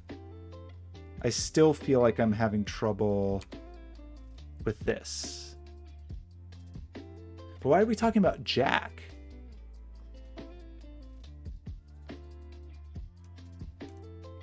Is it because of...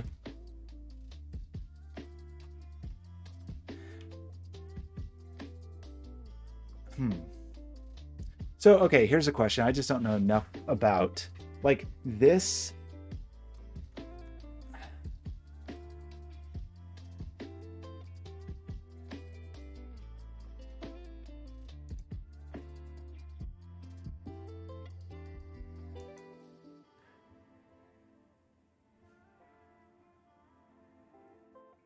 Well, the problem is I get sound, but FluidSynth is not working.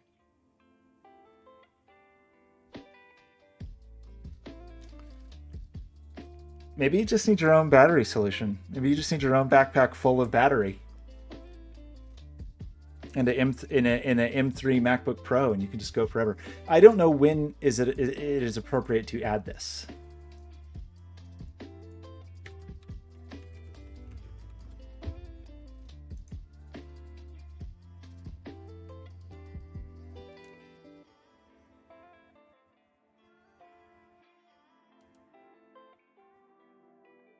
Or do I care? I mean, can I just run ALSA without... I guess I could just be asking ChatGPT.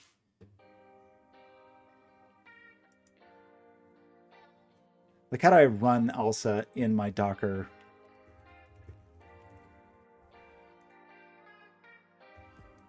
It almost seems like it works. Almost.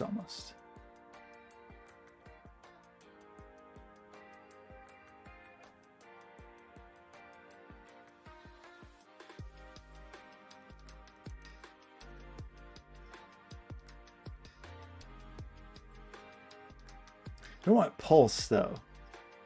That's not what I want.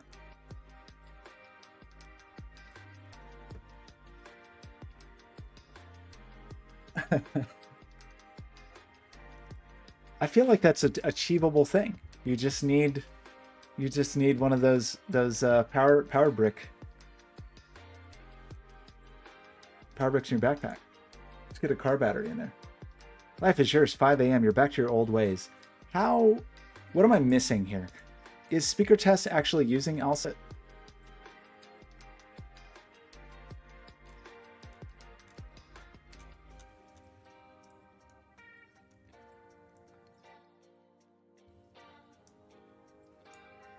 Did I miss something else?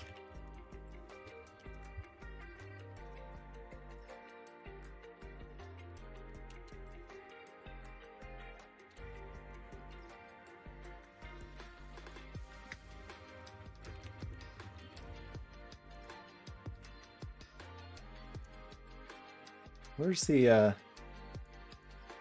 where you can make it talk? Is that this one?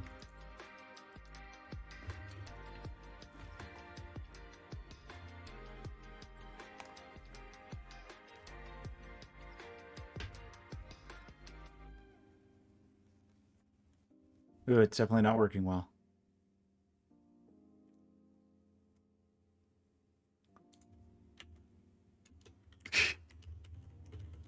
Okay, that's not working very well at all. Why? I mean, this is directly to...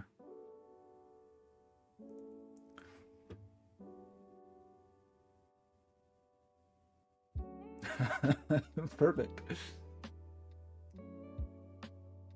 Wait, Life is Yours, you were doing this even when you were working?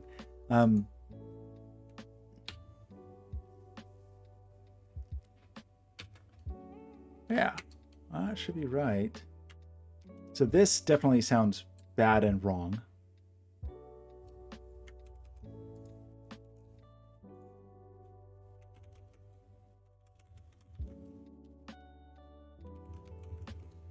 What? I don't...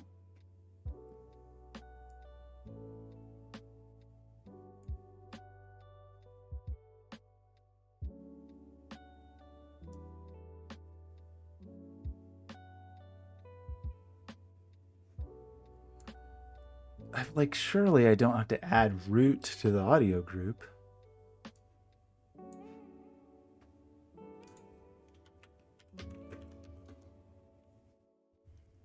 I mean, this seems to be directly... I guess you know what I should do is do that same test outside here. Oops. Okay, it sounds like garbage even here. So it's just the... Oh God, Raspberry Pi audio, always incredible. So...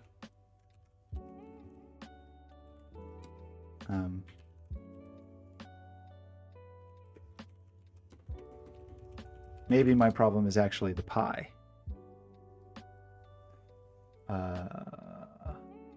What am I even doing? I don't even know, really. So, what?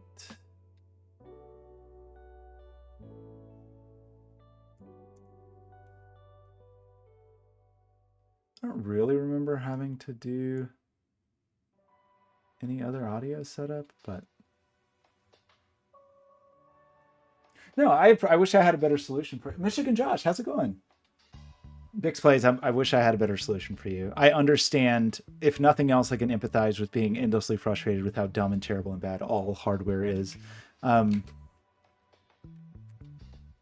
want this. That doesn't seem... I mean, it's possible these headphones are awful as well.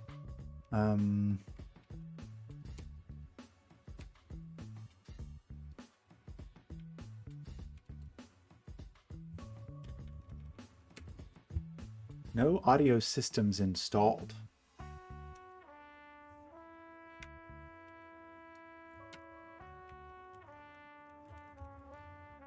But I have also Mixer.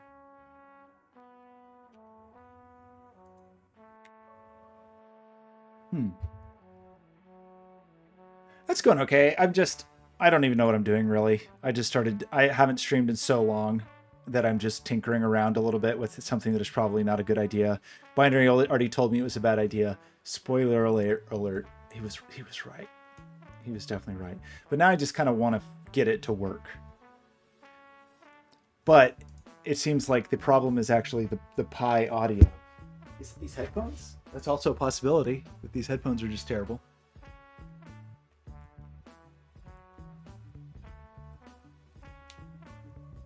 Well, now I want that tiny little Windows machine with that Snapdragon in there. That I don't need it at all, but it looks really cute.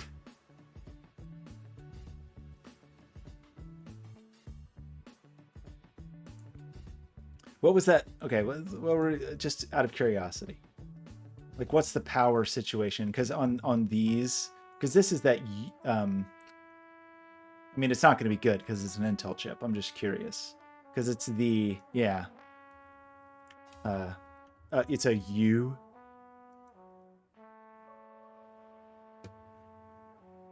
It's probably 10 times that or something.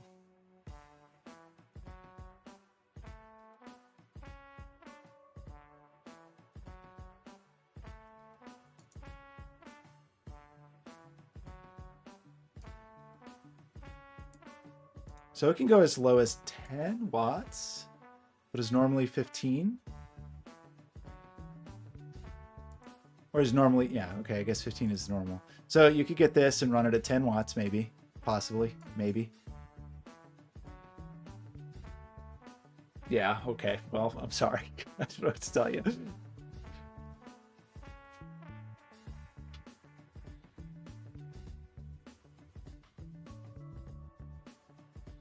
I mean, that's also understandable. We just all go back to dumb terminals. Everything's a dumb terminal. I don't know about that. Okay, why is the audio bad? Do I have another set of headphones I could try? I'm almost certain I do. I just don't know where they are. Probably in one of these cool. Got all these cool containers I ordered. I shipped them from the UK because they're only available in Germany, and I paid too much for them, but I love them so much more than any that I can find in the US. You can find them in Canada, but they're also weirdly inflated, and I don't want to like go to Vancouver just to buy. Where the heck? I had some pink headphones. I'm almost sure of that. Although I don't really see why those other headphones would be a problem. Where? What does anybody think they're gonna put in? I remember where they were. Oh, no. In the box. Oh, marked audio.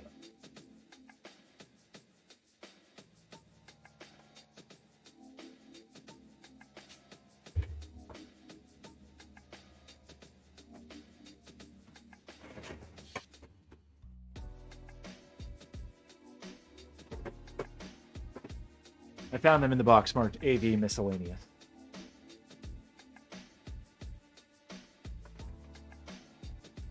What's a Pi 0W2?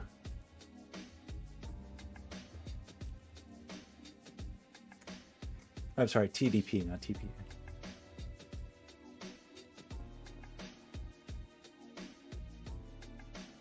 The most efficient Pi, but it's basically a Pi 3. It just has so little memory. It's only 512 meg, right? Yeah, it's just the memory's a joke. If I could have this same device, which I largely like, except the I/O is obnoxious, with more memory, that would be awesome.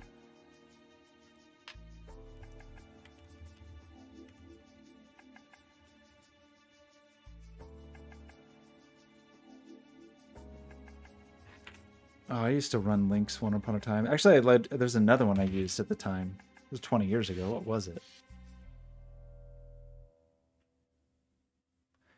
was like W3M? Can't believe I remembered that. I don't think I've used this for 20 years. I can't believe I remembered that. That's amazing. I don't know if it's still good. But I think it was, at the time, Lynx couldn't do all this stuff that W3M could. I used to even care when I made web pages, but that they would work in W3M, but I definitely don't anymore. Okay, is there just a problem with this pie? Is there a problem with... These headphones are weird. I like putting headphones on inside my headphones.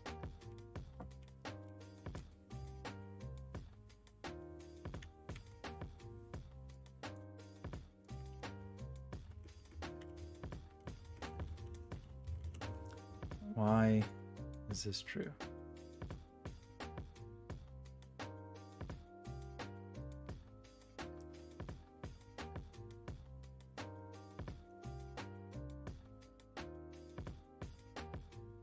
This is from 10 years ago. Is this still a problem from 10 years ago? Why?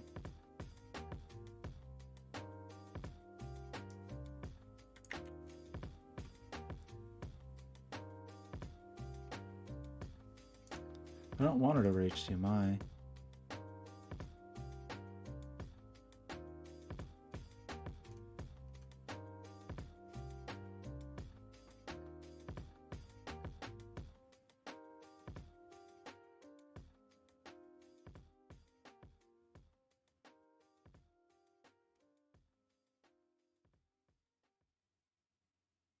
That's not what I want though. Why is that's funny.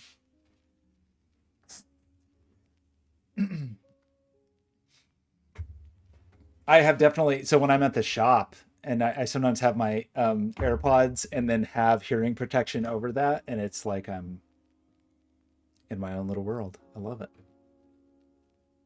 I would not know if anything happened behind me. It's probably not safe. It's like too good. Why is speaker test bad? Why does nothing ever work? I mean, oh boy, Linux, why are you like this? Why can't I just, this is a fresh install. Why is,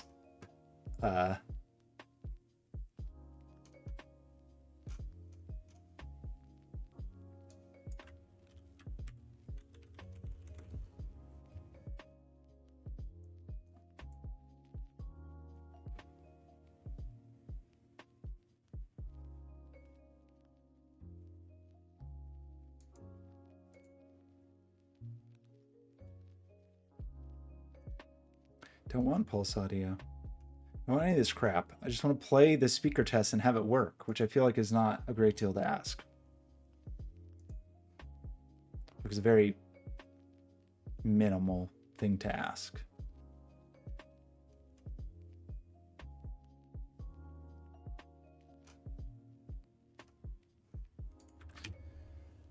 Why? Why? Oh, it was this. It was the channels. That was the problem. Channels needs to be 2, not 6. There we go.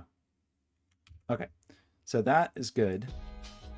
And that seems to be also E. And then if I'm inside the Docker container, that's what I get for just cutting and pasting things. So that works. So how come I can't run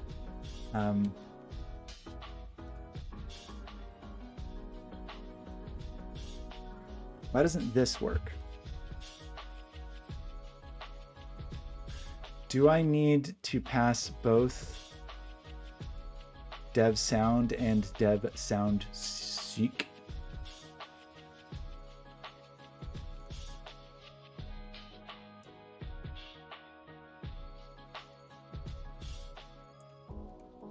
Do you think I need that? Why is it even tried to? Maybe it just goes to Jack if it can't do. So I probably need that base also config, even on here, like this.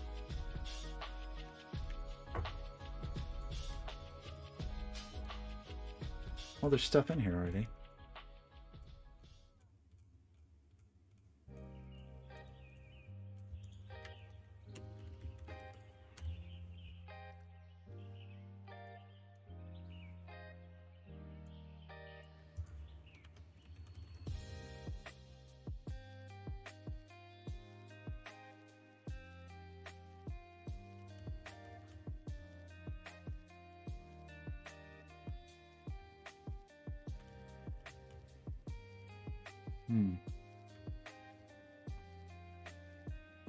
Wonder what it...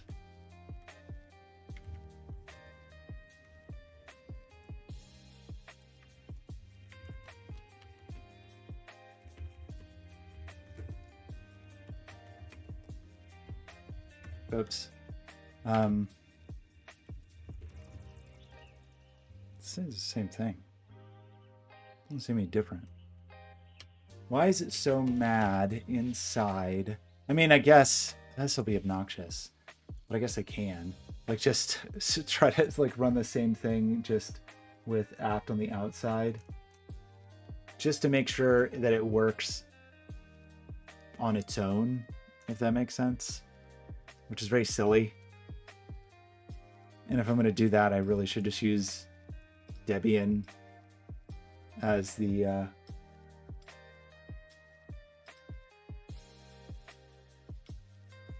now you're making me want to use W3M again, which I haven't used since for truly probably 20 years. So gosh, how do I want to do this? I mean, we could just do, I guess I'll do this because this will help me verify that it works like outside, you know? Why are you trying to install X11 when I very explicitly said don't install recommendations or suggestions? It's so obnoxious. I don't want to. Is it really going to install this?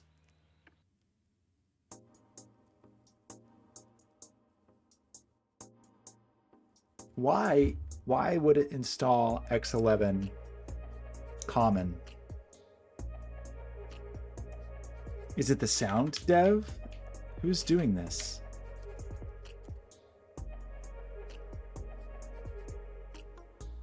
No. Why is FluidSynth installing X11? Even when I say don't install garbage. Why? Why?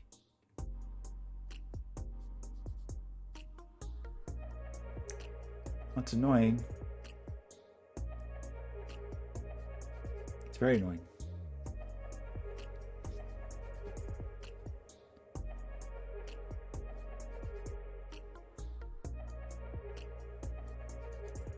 Do I care enough? Should I just do it? It's just gonna be slow. I don't care. I want to verify that it works like outside before I get too hung up about it working inside the Docker file. I'm gonna stop streaming soon though. It's not very not a very productive day, but that's okay. Really, I'm just trying to get back in the habit of streaming. And I thought, I'll just try something I'm curious about. And then now my curiosity has ruined my life.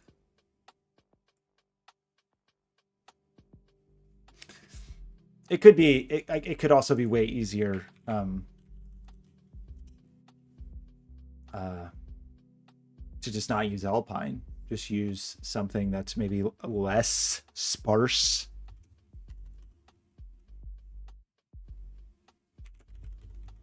Like what would be an alternative? Like I'm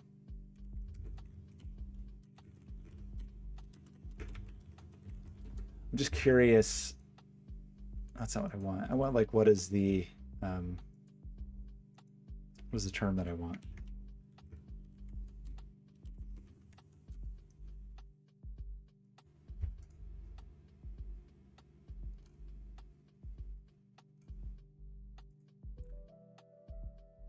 I just want the base, like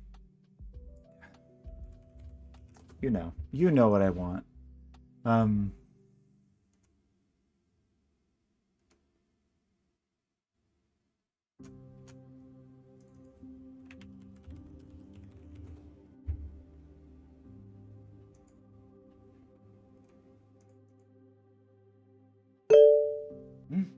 What was that jingle? What just jingled? I just heard a jingle. Official images. Suggestion. Everybody loves Alpine. So there's an Ubuntu. But isn't there like a really lightweight one?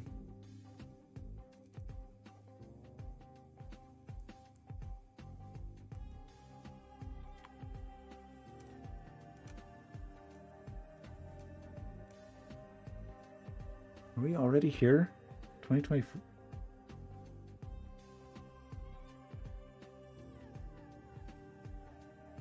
Docker OS? That vaguely rings a bell. That was a was that a thing?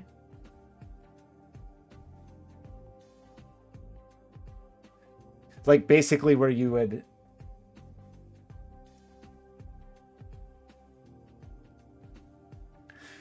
so there are what are they called? Just like immutable. We were talking about this a little earlier.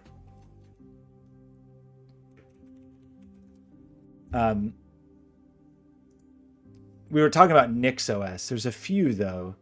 I'm not sure if this is what you're talking about, but there's like some immutable Linux where you just have basically like it's almost like a Docker file. At least that's sort of how Nix works. I'm not very familiar with it. I only know a tiny bit about Nix and was just considering it.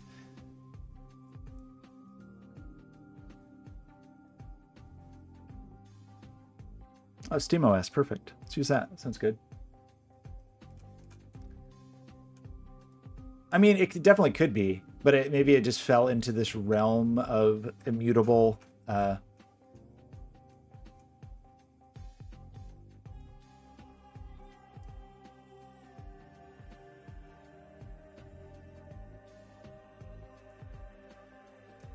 don't know. Like the thing I was considering, NixOS is the one that is basically like there's a script that is a configuration that gives you a completely reproducible entire like system instead of just an image the way Docker would, or sorry, just a container the way Docker would. I don't know enough about it to really speak to it. I thought there was like a lightweight Ubuntu, like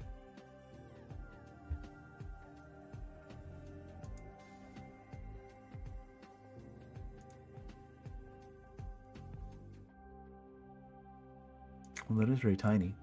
Should I do this instead? Leaving their cars?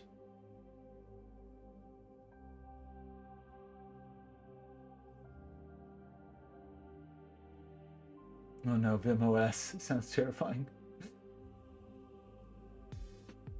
Is it Lubuntu? Is that what I'm thinking of? Maybe this really is just all I want though. It's just let's just try this. I'm definitely losing stamina for being interested in what I'm doing right now. I mean, I want to figure this out. I feel like this is probably not actually, binary is probably right, and I'm barking up the wrong tree. I just sort of want to get it to work. Like this. Oh, right. Okay, that's going to be wrong, but that's easy to fix. We just need...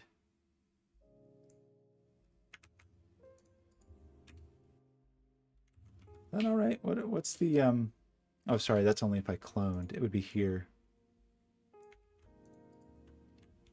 Oops.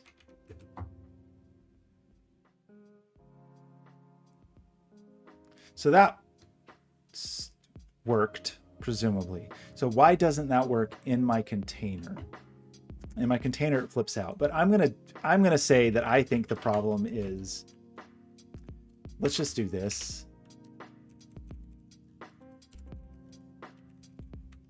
And then inside our let's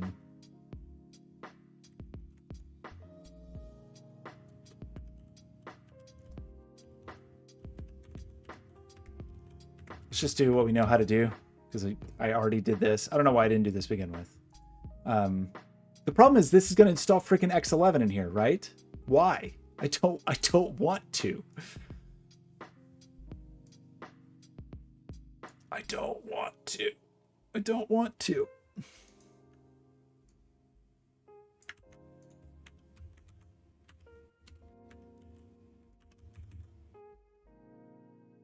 That's not what I wanted at all. I want this, but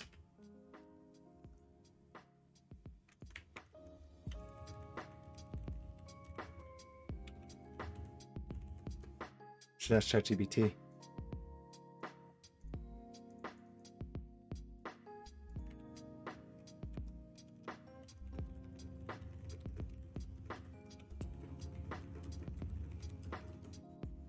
ChatGPT is going to know.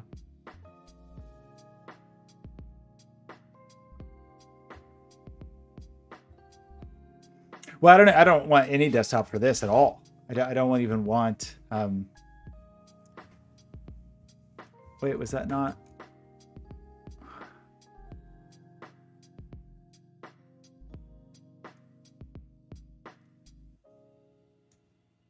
Yeah, but why is it that you're not helping me here, buddy?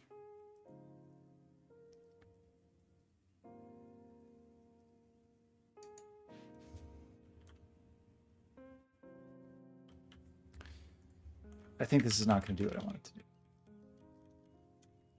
Like, I don't want a desktop environment. There's no reason for this sound font synthesizer to have one. Is it just that Ubuntu's stupid and the packages are stupid and it's installing totally unnecessary dependencies? That's my guess. Also, I forgot to say, like, the auto agree, right? So this is probably going to stop in the install.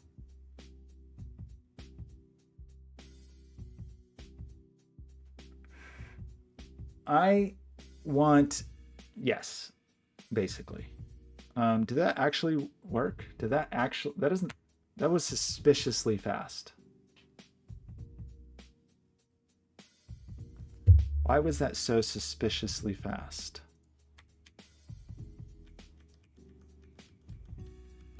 Yeah, this is basically just an experiment to see if I can get this synthesizer working in a Docker container, which is turning out to be a fool's errand. Well, that's okay. It's how we, just learning here. So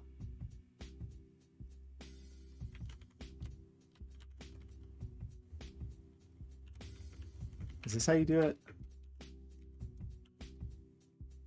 Yeah, that was wrong.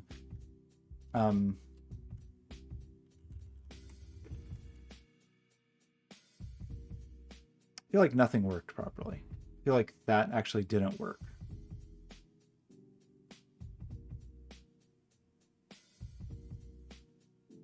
I feel like it didn't work.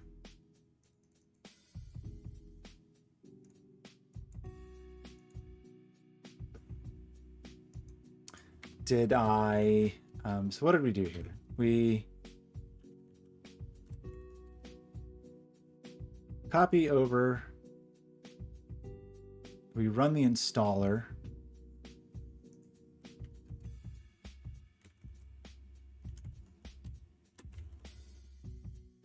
Why is there nothing in here?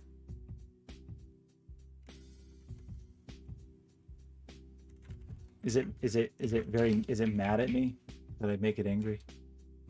Had I not actually written this file? Because that would be funny. Okay, this makes more sense. App does not have a stable CLI interface. What?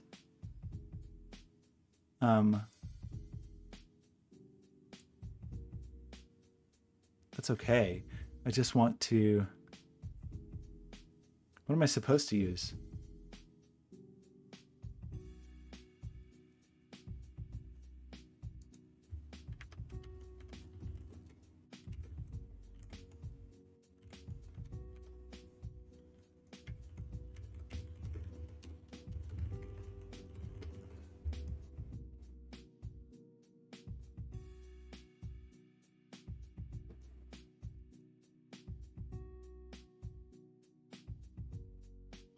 Right, I need like apt get install -y.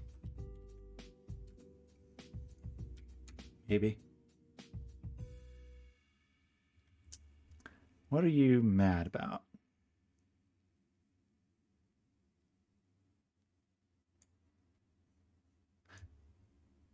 Oh, I need no package cache. Oops.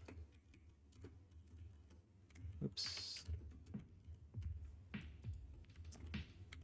I'm doing the fun thing where I, rather than like actually think about what I'm doing, I just, it's a process of iteration. We just do things over and over again and maybe it'll work. I think this Ubuntu latest is basically Ubuntu server. I think. I mean, it looks crazy lightweight. The problem is the stupid. Yeah. So the image is fine. That's not what the problem is. The problem is, bafflingly, when I use apt to install, it's deciding that it should install X11, which I definitely don't need.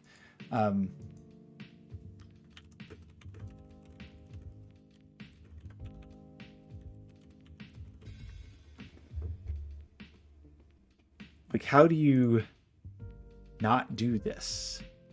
Because I specifically did the no install recommends, right? Is that not a thing that I did? No install recommends, no install suggestions.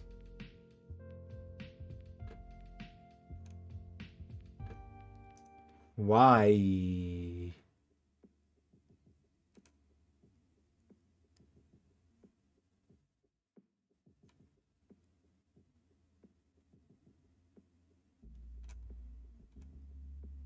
Why? Why does it install that? I don't want it. I'm going to ignore that for the moment. So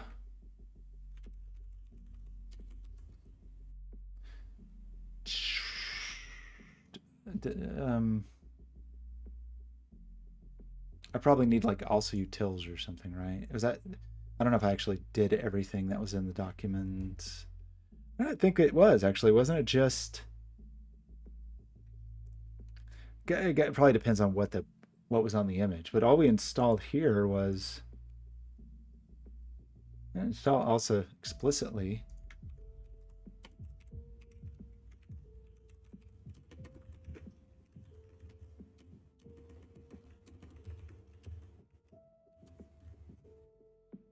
Is it also tools?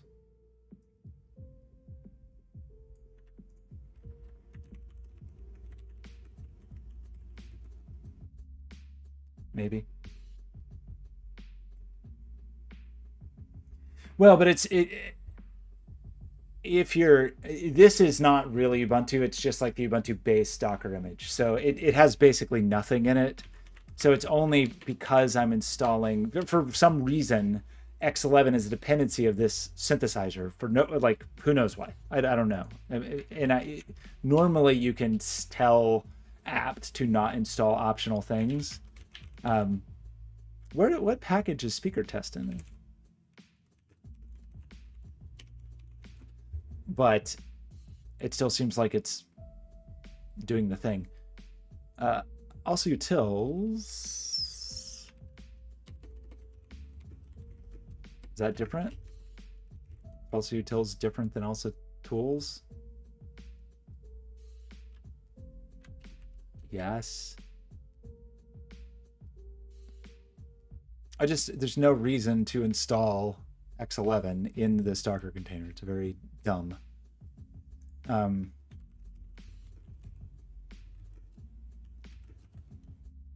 Oops. That doesn't work.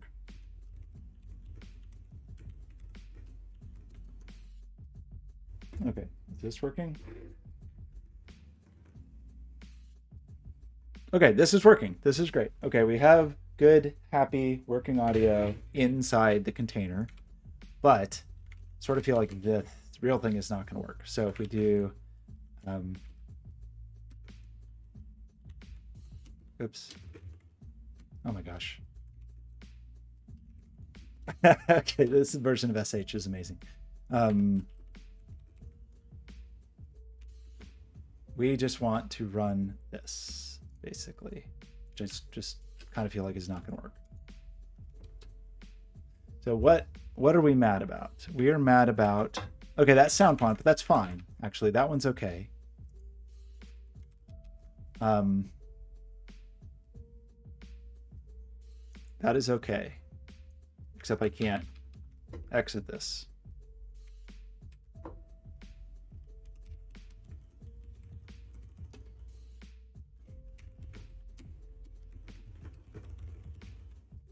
This image really has nothing. Oops. Oh my gosh. Okay. Killed. Are you happy? No, didn't. No, it's just killed.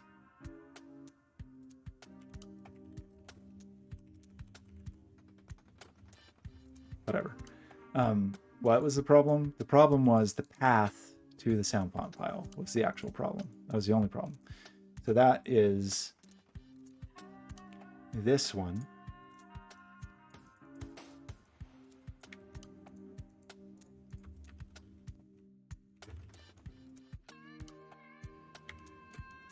Oops.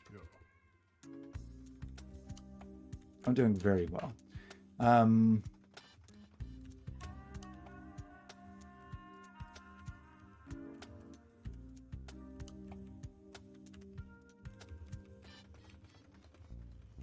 So I think this is what we want. Oh my God. I know I could fix that, but I can't be bothered right now. Okay, so let's try this. That actually seemed like it worked.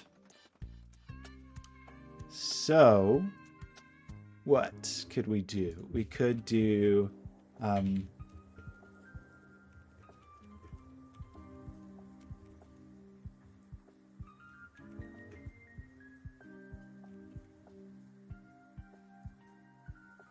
is that not what we've been calling? Yeah. Sudo, okay. Yeah. All right, and the audio. We just need this. So the thing then we need to do is like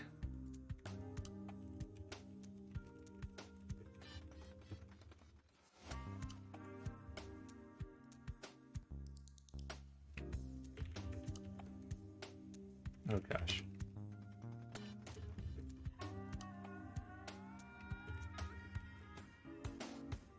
Weird. Could not turn inappropriate IO controls per device. That doesn't seem good.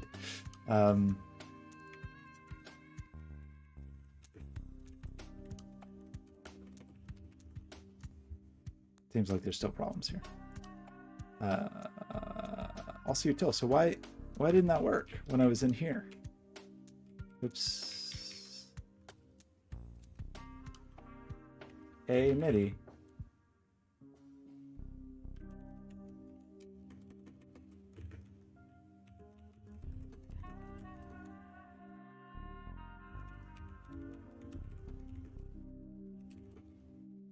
Where is it?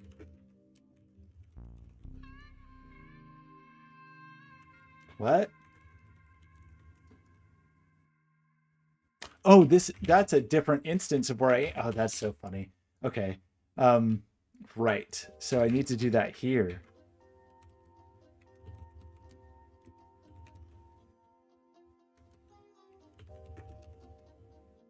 Wow. Why doesn't that work? What have I broken? No, don't be sorry. I definitely do not know what I'm doing right now, and I'm just like stumbling blindly through it. So this is probably excruciating to watch for anybody who knows what's going on.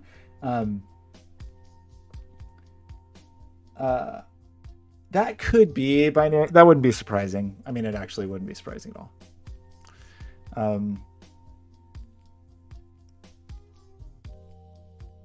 It's just annoying. Or there's some alternate package, you know, that's like FluidSynth -no X11 or something. I'm supposed to be using some different package. I don't know.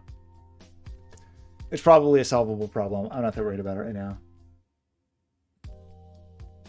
It's probably some chain of like 7 packages deep or something stupid. Or actually, I think there is a GUI associated with it. So maybe it's not separated to like client server. I don't know. I don't actually know. Like maybe I shouldn't be installing the FluidSynth package. Maybe there's a FluidSynth -server something. This is a weird one. I've never seen this.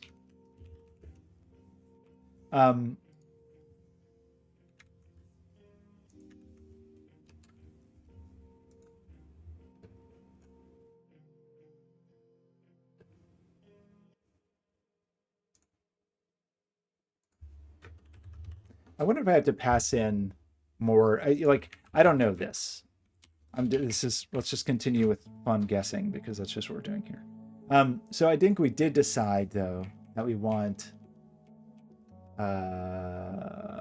in the install, you do probably also want also utils. It seemed like a thing we wanted, I think.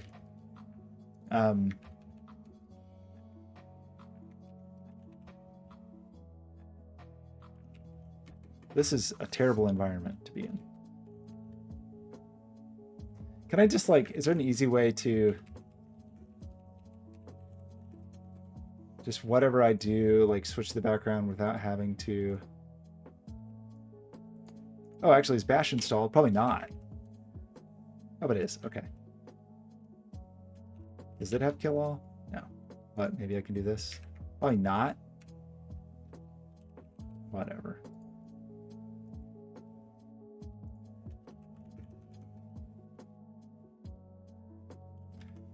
So that would be a fun one. Job-p pipe to xargs kill. Will that work? No.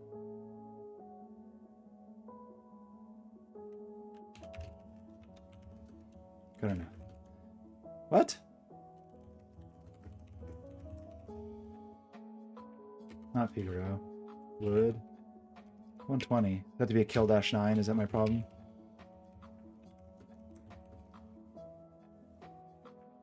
Oh, it just took a minute to kill. Okay, so now we will build this and we will get also utils. The thing I'm curious about is if I need to explicitly pass dev sound seek also.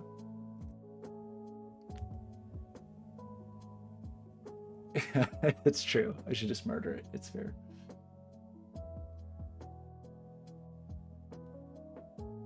I mean, it is true. Basically, on any machine, I will just end up with X11 installed because it just is inevitable. But for a Docker image, I would prefer to not have the overhead of installing that. But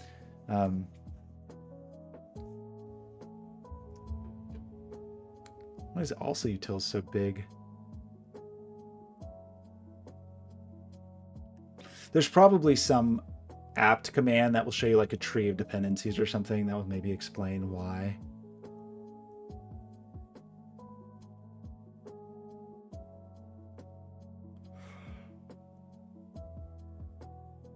Ooh.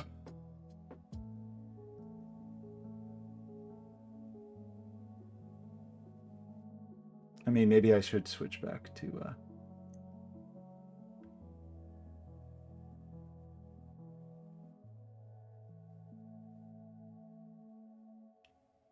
Ooh, Mr. Country off. Josh. That's a good idea. Deb tree. Okay.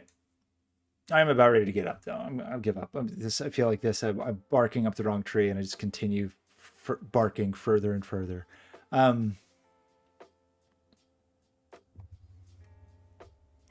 Should not be this annoying. So anyway, inside here.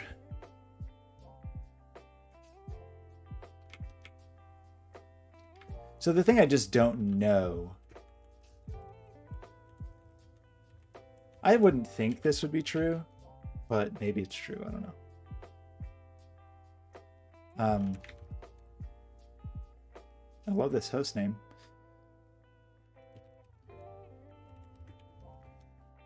Still broken as F. It's very strange. But one thing I want to try while in here, just to see, and then I think I'm going to call it for the night, is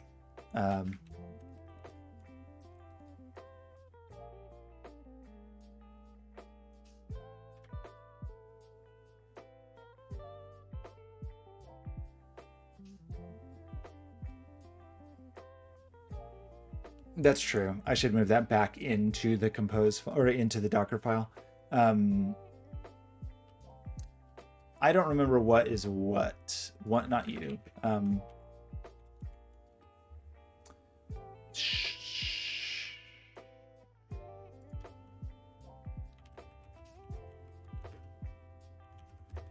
don't remember what. Okay, so that's a server process, so we don't want that. And I is no shell, so we don't want that. So we basically want everything except this, and I think it will just put us in a FluidSynth shell. And then we should be able to do something like note on 60, 128. What would the third? Channel 0. So I should hear that should be C, some C, middle C. I can't remember if that's C3 or C4. I think that's C4.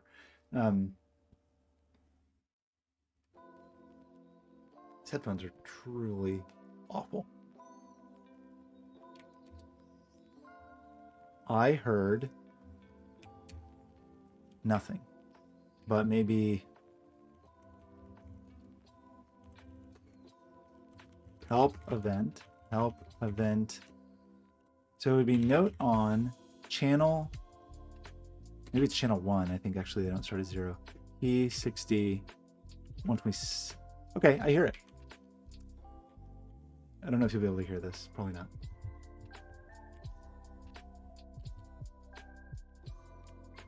Oops. Can you hear it? Can you hear it if I hold the headphones up?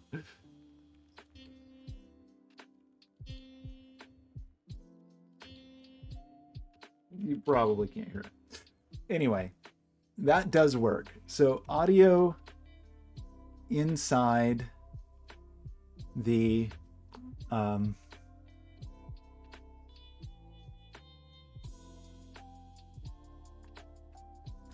inside the container, it works. It's just we need to be able to talk to it. I think there's actually more than one way to do that. You know what? Actually, there is. I think there's a TCP way to talk to it. Is that true? Yeah. I think you actually... Oh, that's sort of interesting. Should I do that?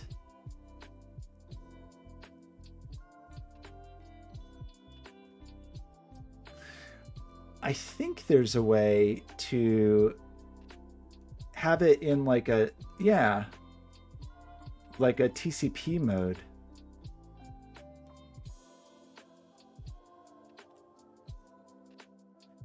And then you just send it commands like this rather than MIDI. That would be sort of interesting because then I wouldn't have to worry actually about getting MIDI.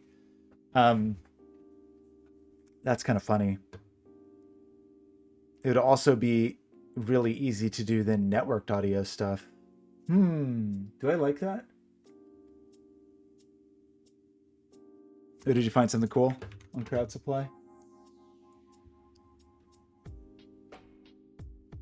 Wow. It's so cute. Do you get the cute little suitcase handle? Does it come with that?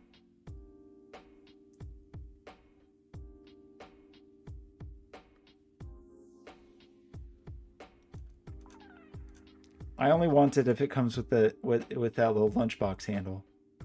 Oh, it's so cute. Or is that just some existing small form factor? Oh, it's so cute. Look at that little guy. I love that handle. I'm gonna print some handles.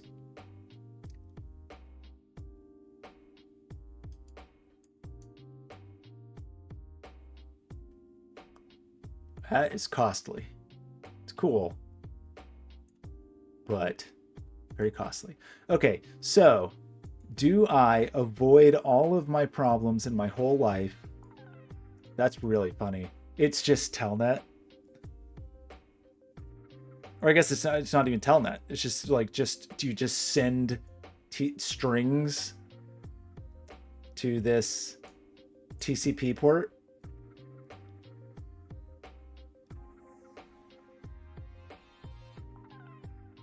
Oh, okay, that exists. It's very cute. Is this real? So it just has a TCP server that just takes... Yeah, it's totally secure. I mean, I'm not worried too much about MIDI security, I have to say. It needn't be exposed externally. It could just be a way for...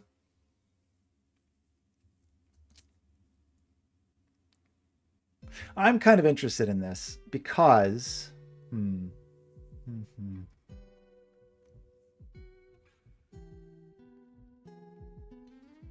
Yeah, TCP. I don't want my notes getting lost. You can't play a song if your notes can be lost.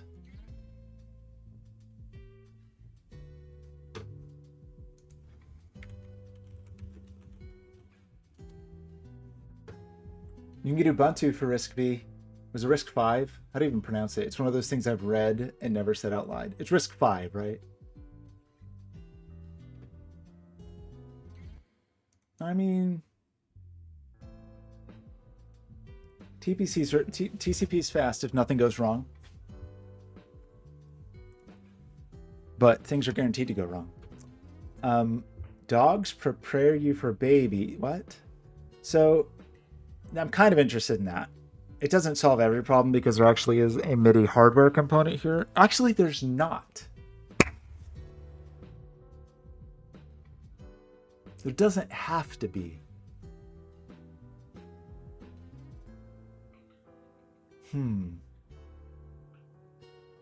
Well, I'm thinking of the musical chair, and I can't remember how I did that. Whether I wrote a script.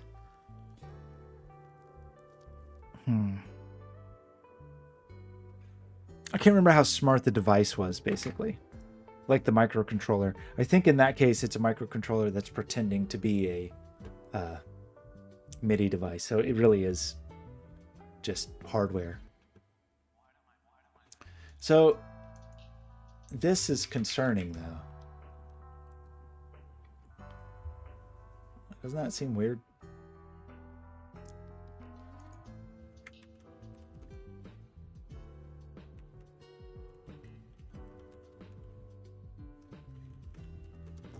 Why is this true?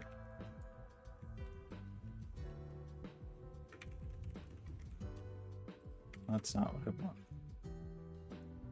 This may just be a lost cause.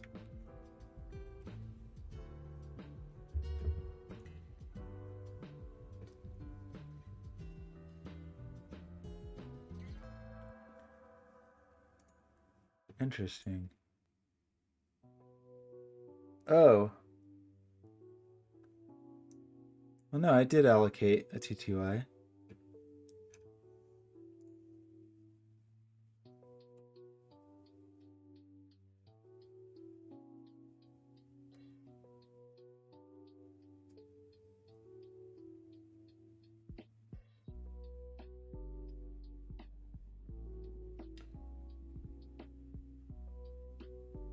Doesn't the R stand for reduced?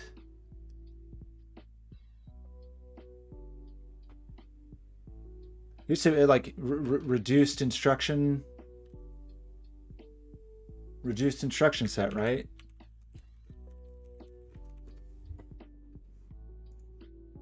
That's what, like, a million years ago, in like Spark days. That is my experience with Risk, where like Sun machines. What were the like SGI machines? Were those Risk based? I can't remember. Those were cool.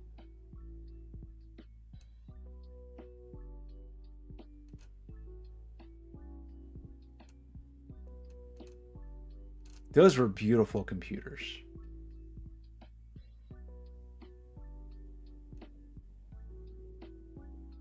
Geometry engine, cool.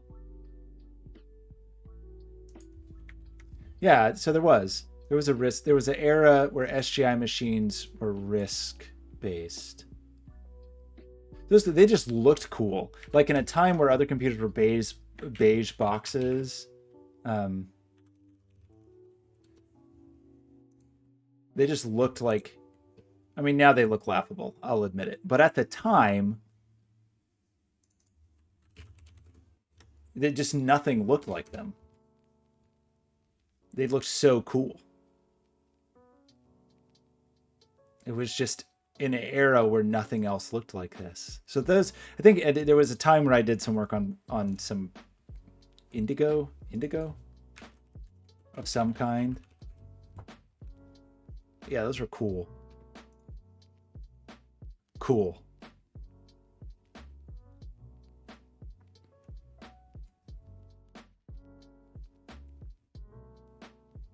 Oh, I'm sorry. In ARM. Sorry. Gotcha.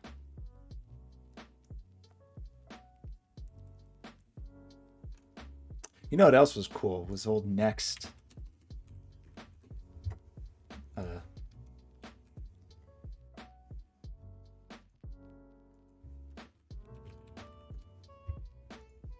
cool old Next boxes. Those were cool too. Look at that. Look at that cool cube. Look at that beautiful black and white monitor.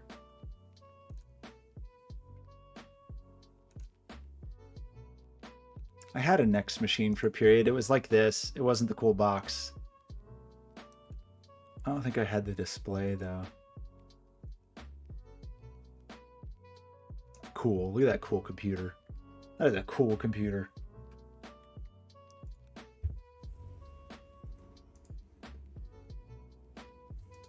Okay, what?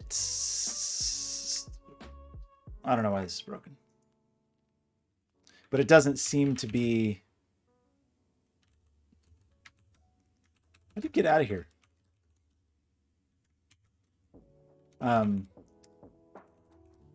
It doesn't actually seem to be a...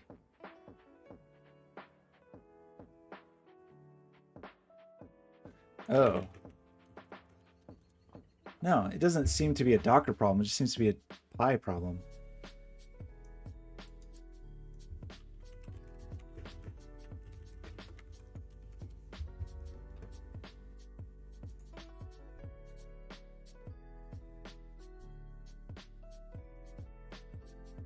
I do love a good amber display.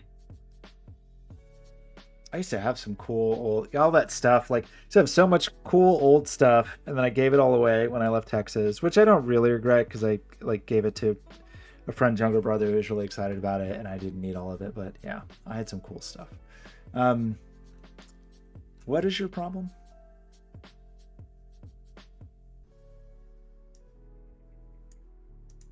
Is this seriously? I just need an apt update, apt upgrade, and reboot.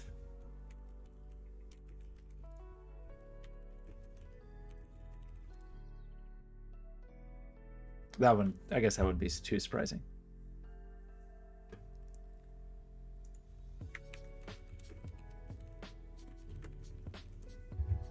Maybe that's what my oh, that is gorgeous. It's true. So beautiful. That's what we need for the little robot. Maybe this robot needs an amber face instead of a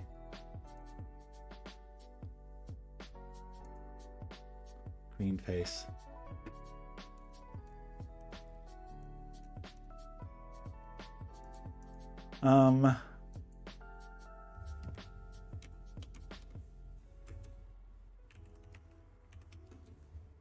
Okay.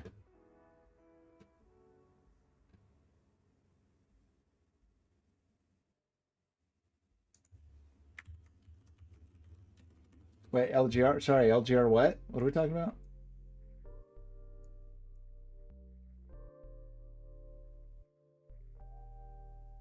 Oh, a YouTuber?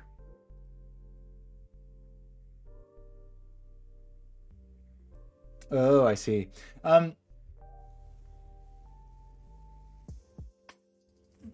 Definitely had some of that stuff around. I mean, my dad probably, he was just showing, actually, my dad has the monitor for the first color computer. He was just showing me this stuff. It was not, I gotta think of it. No, it wasn't. It was the first TRS-80. So that wasn't amber though. But he was just showing me in his garage, basically this setup with a cool carrying case. But it is, alas, not amber.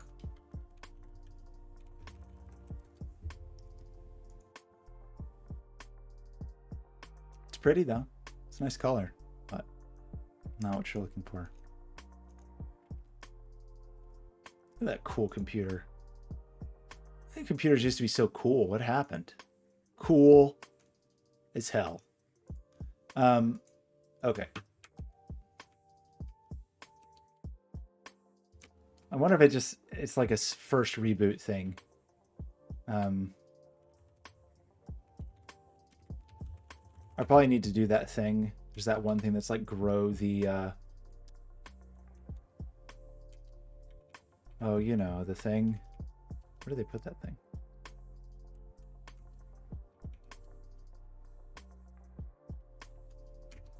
Where? Is there an advanced thing? Where's this thing where you grow the... It's this.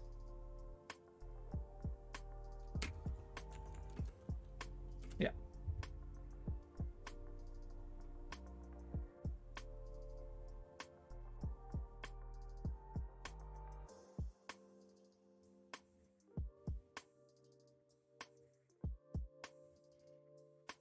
No, things were better then. Things were better when like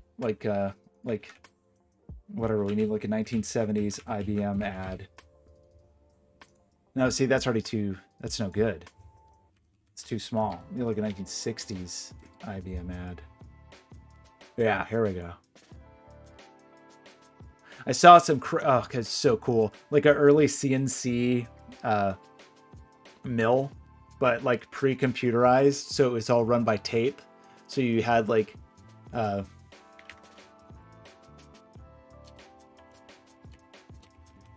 it was like a reel-to-reel CNC, Germany, CNC mill. I can't remember, Deckel, maybe, Deckel. So it was something like this, but it was like pre-digital, basically. So the, I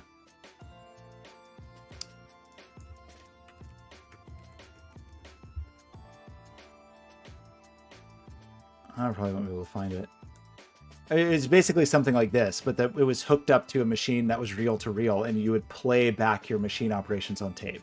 It was cool as hell, slightly terrifying.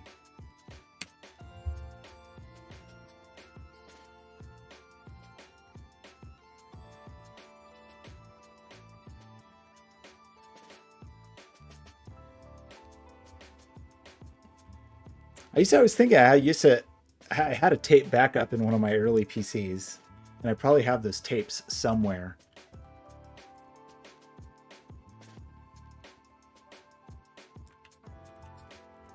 Still broken. Awesome. Great. Very good. This is very good news.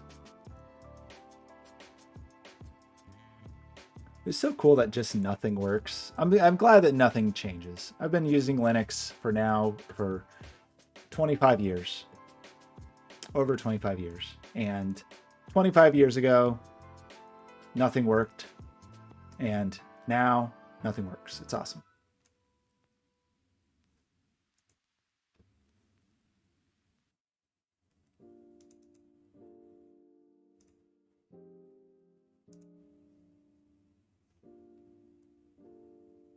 It's comforting. It's comforting that nothing works.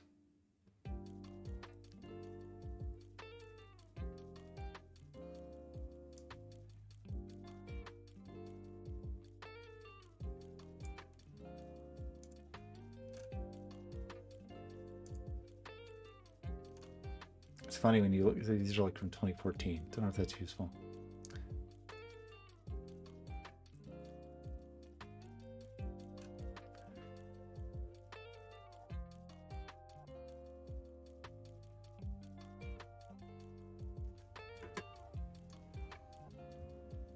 Cool. Look at that. That's gorgeous. Look at that thing. You can grind your coffee with that, do some math.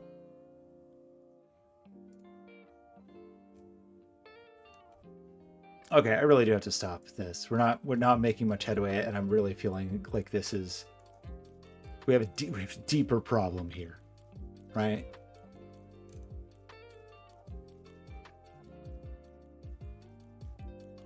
Like, why is this true?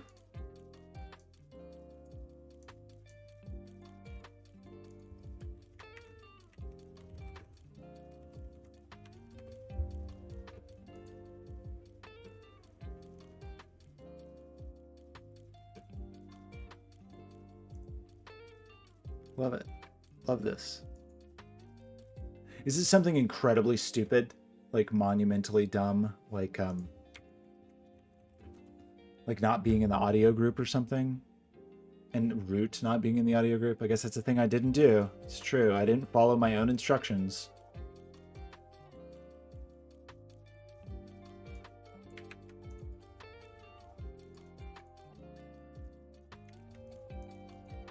Hello? I can't. We're back to not being pasting? No pasting again? Cool. That's cool.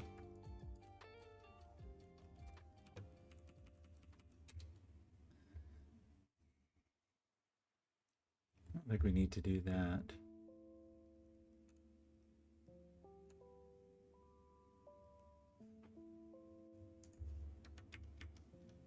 Maybe this is what it's supposed to do.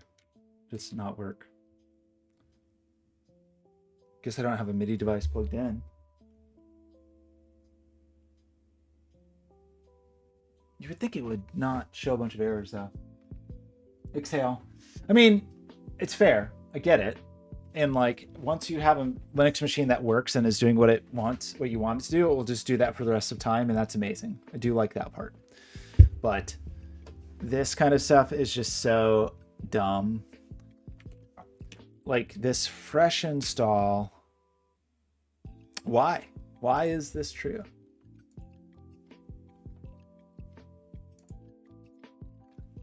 Who can say?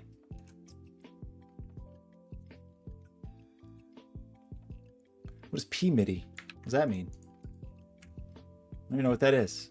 Who even knows what that is?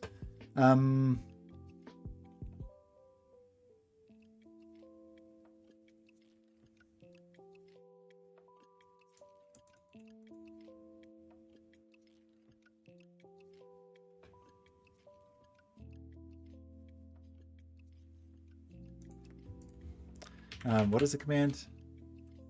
Do I not have... I'm missing like a kernel module for... That don't really make any sense though. Sound seek.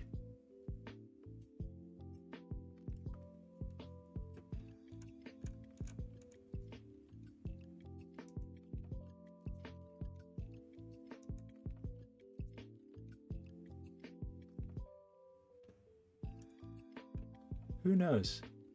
Who knows why it doesn't work? Yeah.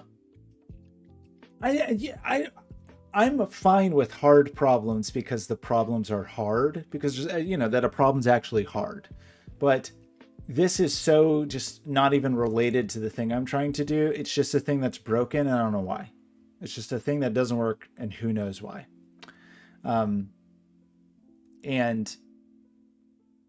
But like this is a pretty vanilla Raspbian install. I've definitely done a lot of, or sorry, Raspberry Pi OS, they changed the name.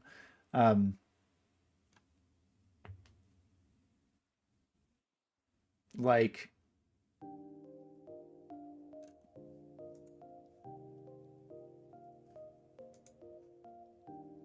and just real you know, who knows? Who knows what the problem is? Nobody knows. I like hard problems like this that are just like irrelevant garbage, or it's just not interesting. It's just not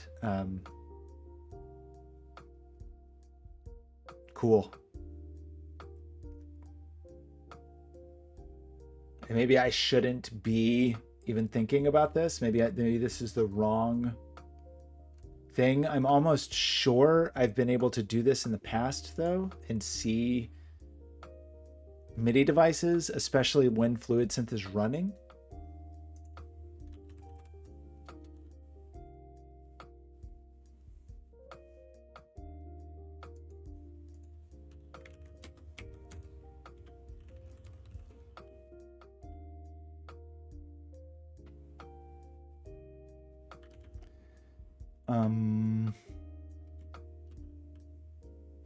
Maybe we just do the network thing, or maybe I just shouldn't care because it's so dumb.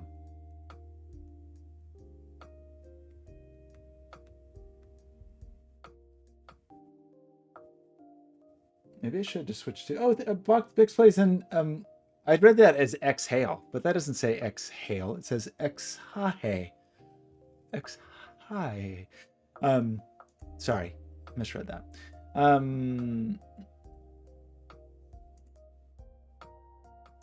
Yeah, that is weird. Like that IO control thing is like.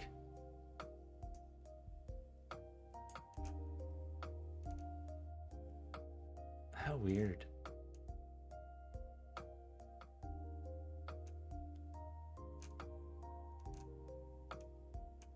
Love it. I love how broken it is. Who knows? Who knows what's wrong? Already forgot what I was going to try.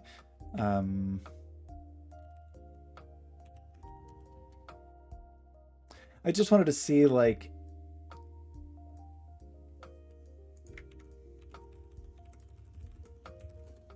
is there a better way to do this?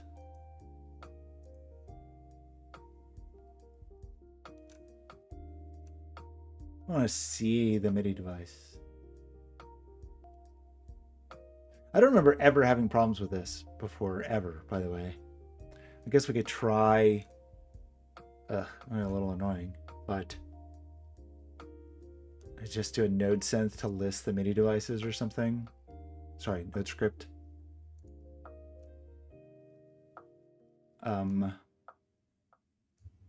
What version of node am I supposed to be on? Supposed to be on 18 or 20? What year is it? We're supposed to be on node 20 now?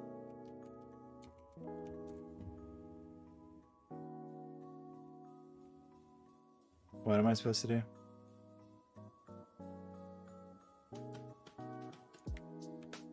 Okay. Oh my gosh.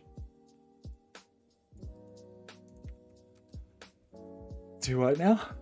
How are we supposed to install this now?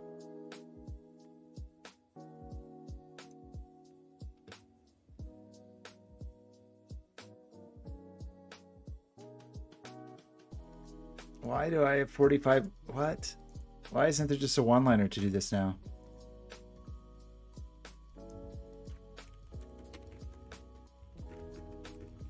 Is this harder now? That's awesome. Is everything just getting worse?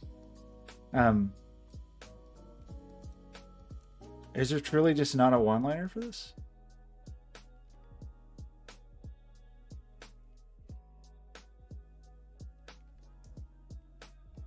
This process is straightforward. This feels less straightforward than just running a single command, I have to say. These 20 commands seem a little more, just a touch more annoying than the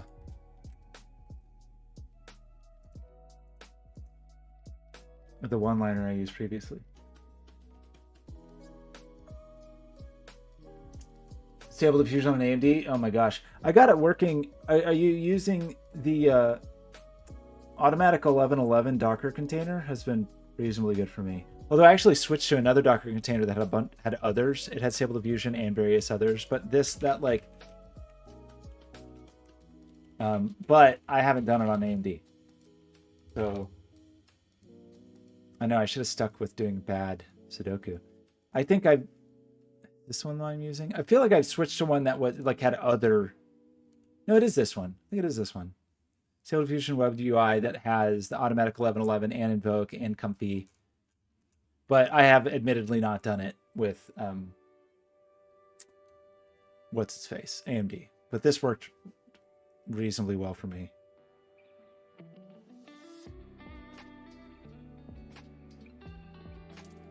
Yeah, I guess I did the automatic 1111 on when I was testing it on Windows, and then when I set up a server just on a Linux machine with a whatever's in there, 2070. I did this, and it wasn't too terrible, but you know, everything's annoying. Nothing works.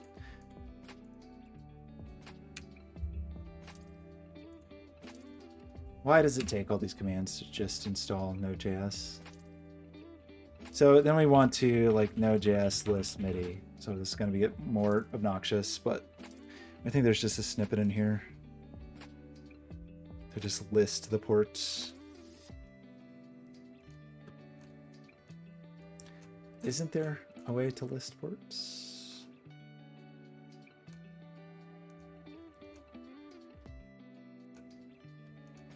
I thought there was.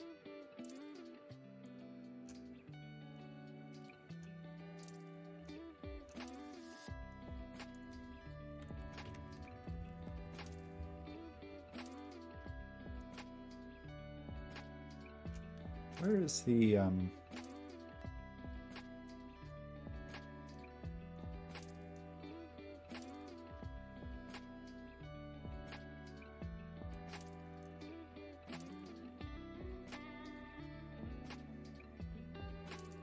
I thought that maybe it's one of the tests. There was just like a port, like listing port or something.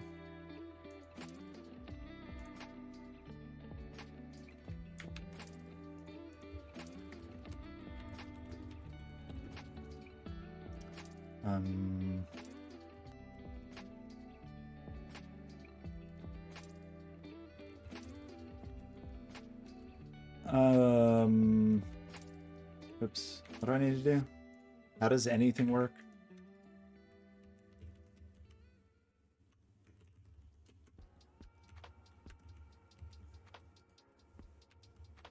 I don't know how anything works.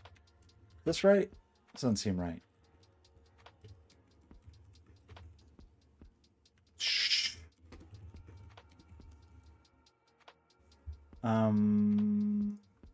Okay, sorry. I should probably actually pay attention.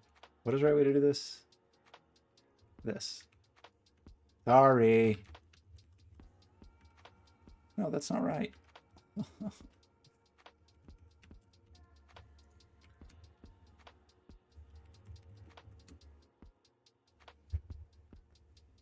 Okay, life is yours. Thanks for hanging out. I've missed you. Go to bed. I'm gonna stop really soon. I should go eat some food. I streamed like 7 hours today or something ridiculous. I'm trying to make up for lost time. What? Oh, good grief. Gonna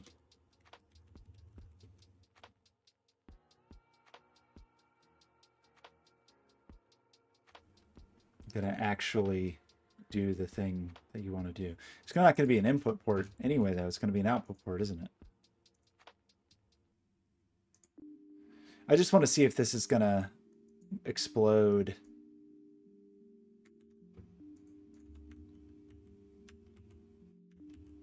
My prediction is this is not going to work either, but just try it. We'll just try. We'll just try. That worked. That worked. That worked. Why did that work? Also, where is FluidSynth? Why did that work?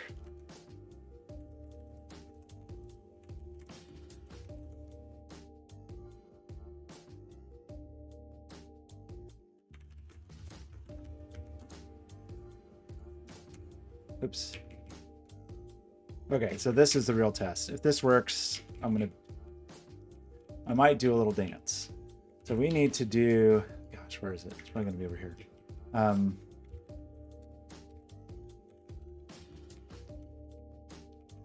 Hope it's in my history. I don't remember what I did. This. We want to do this, and then we want to do.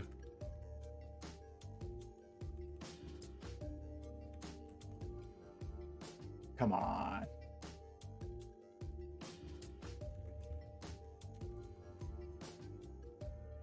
What?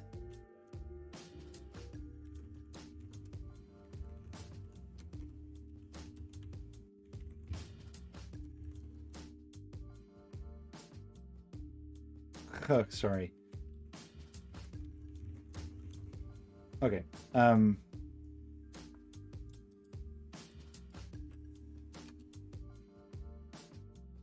Okay. This is the test. This is the test. This is the test. It works. It works. It works. Why does it work? Why does it work? Okay, so binary, it's actually really easy if you just ignore the, if we just had not wasted an hour trying to figure out why this doesn't work. Who knows? Who knows why it doesn't work? Aw, is it because nothing else has worked for me today that I get a reward? So just to explain, that means we have FluidSynth running inside a Docker container as a server. In fact, let's do that for real. Uh-oh, I don't know how.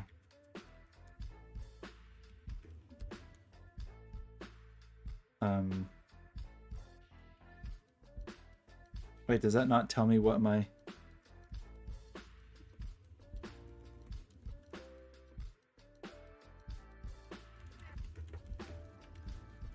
So I'll try to do it for real.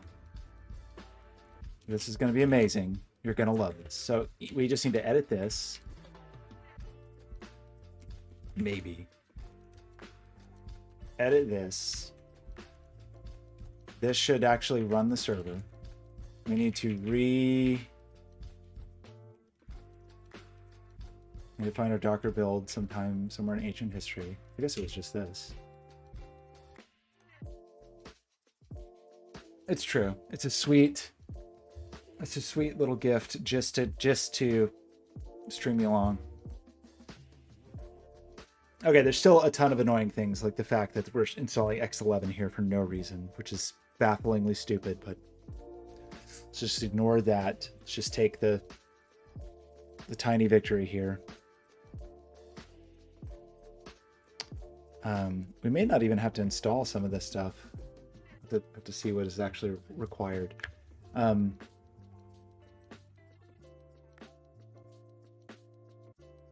Also, we may have to see what is actually required on the, which defeats the whole purpose of this, which binary warned me about. But any configuration that has to happen on the base system is sort of counter to our goals.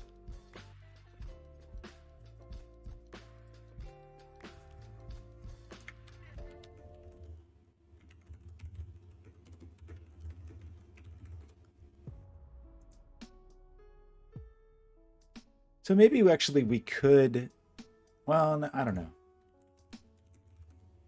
If we could use Alpine.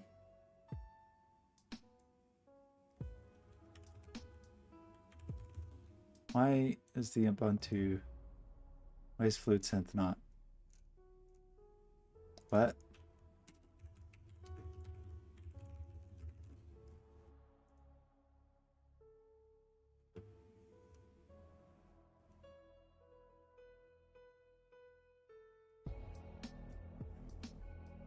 So, but where's just, okay, there's the FluidSynth package. There's FluidSynth dev. Maybe I don't need FluidSynth dev. I kind of feel like I don't, actually. But the problem is,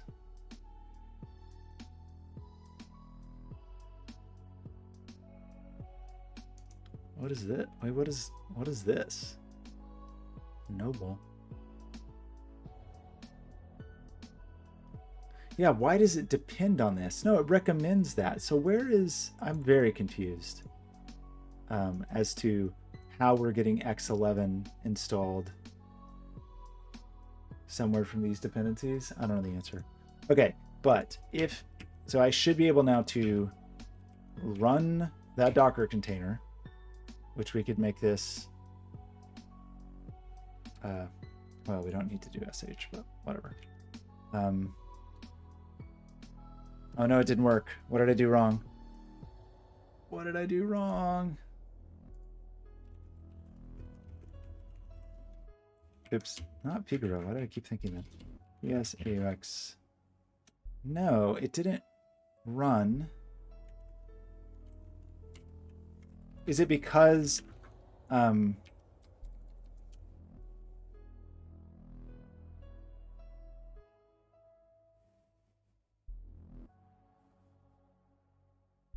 okay, almost. So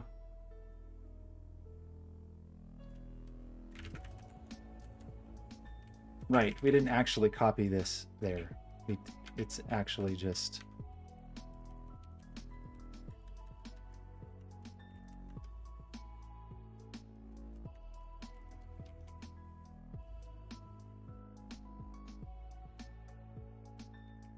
Do we have to rebuild?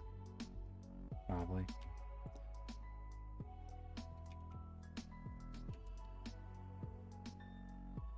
Awesome. We did...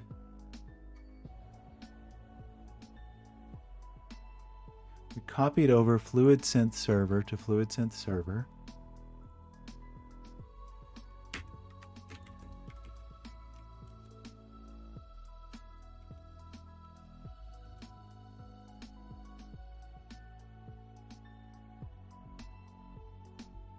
Does it need to be like SH FluidSynth server? Is that what we need to do?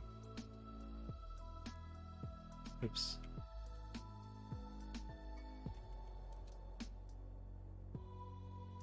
What are you mad about? That I just can't type? Maybe that's the problem.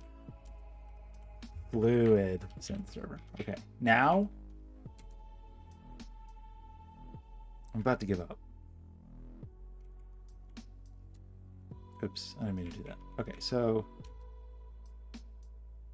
why are you angry?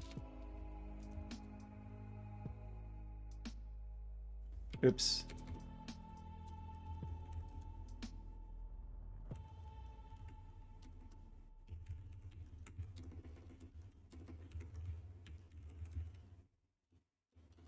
Oop. So why did this work?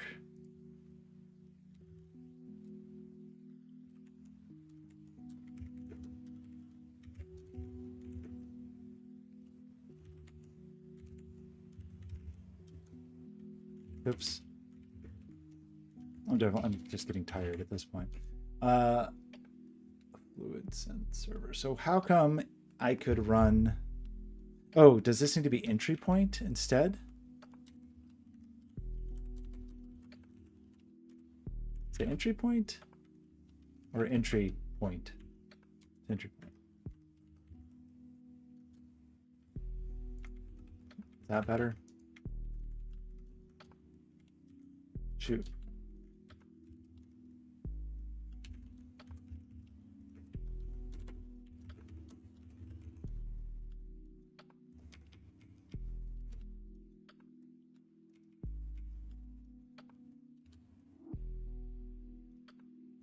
What is my problem?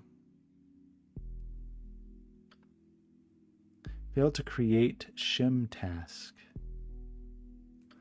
Okay, well, anyway, there's just, I'm having Dockerfile problems, clearly.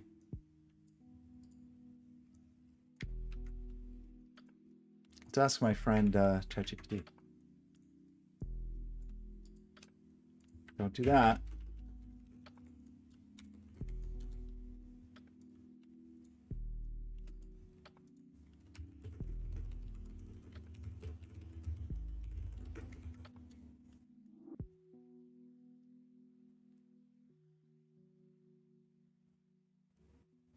Is that my problem?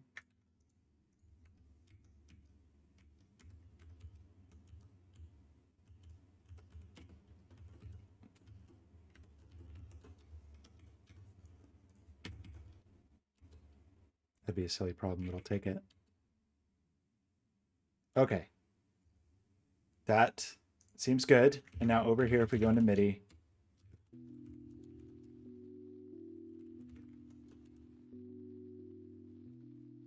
we see it. Okay. Bix Plays, thanks for stopping by and thanks for the follow. I do appreciate it. Wait, where did our music go? Or did I just unplug my headphones or something? It suddenly got eerily quiet. Or is just the music astonishingly quiet today and no one can hear it but me anyway?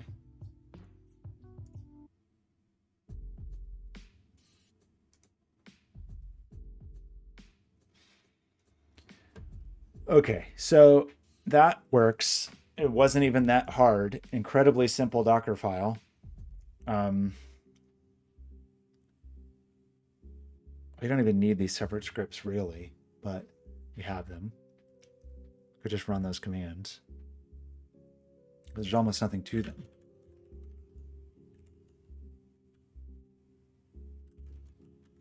Where am I?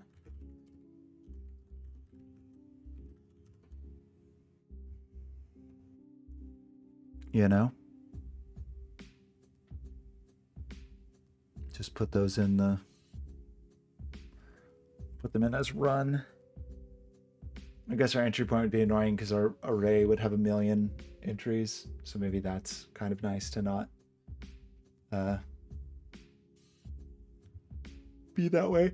So...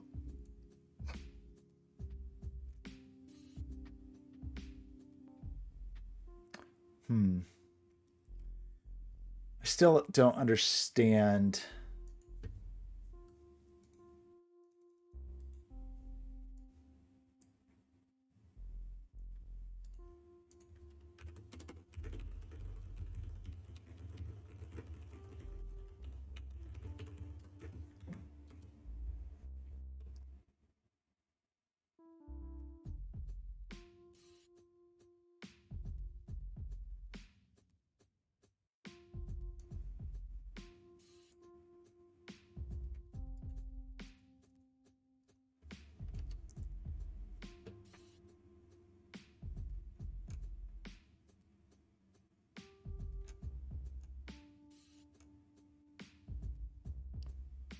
What's the sound font?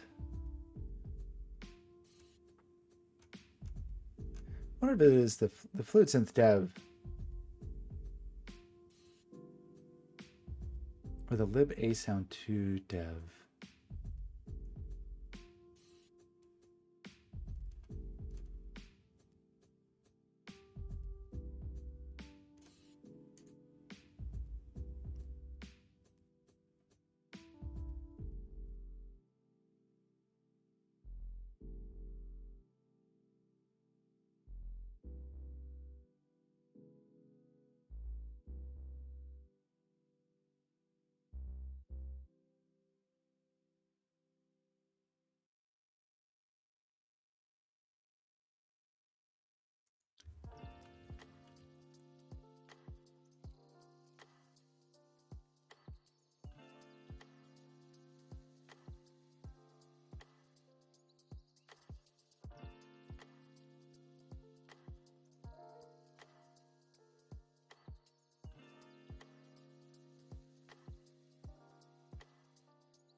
I don't know. I don't know how I feel about this. Seems annoying.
I'm starting to get real quiet. Everybody left.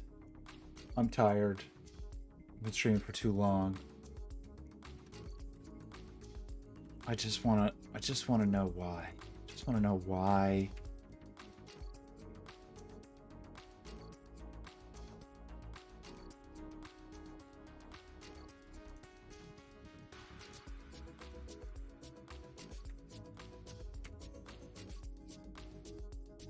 This is cool that it just doesn't work. That's cool.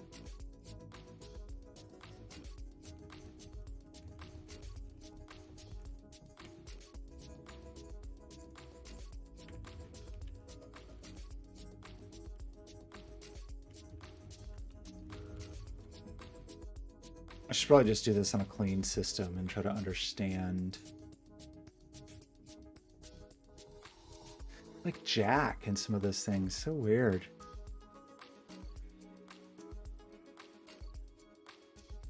Yeah, the following packages will be removed. Awesome. Lib FluidSynth. What? Oh yeah, it'll remove FluidSynth. So it's definitely just FluidSynth. But why?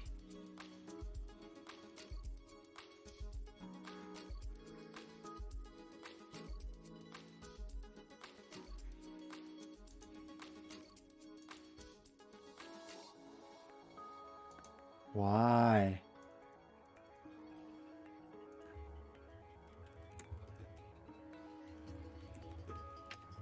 I mean, now that we know the MIDI stuff was perhaps a bit of a red herring. Well, it wasn't entirely. I think there were other errors. There were other issues we were having when we were trying to do that in Alpine. So I don't think it's just I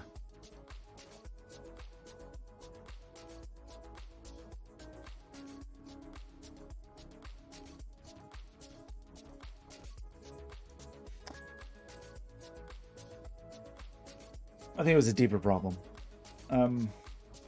Is it you?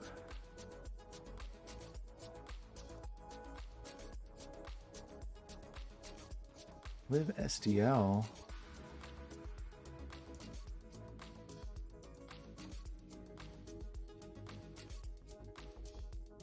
Yeah.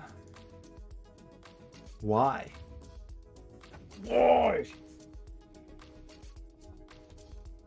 And those are just straight up dependencies. So, I mean, there is another thought in the world where I just build FluidSynth from source.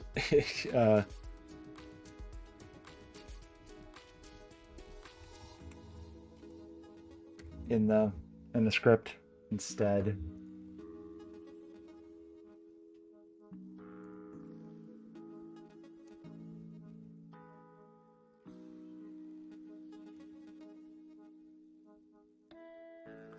That's a thing I could do.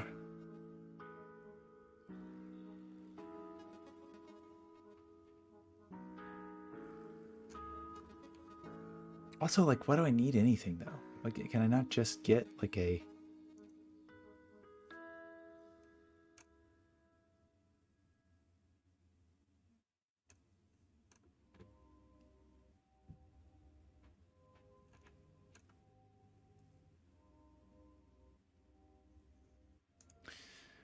Like, it's cool that it's still updated so regularly. Like,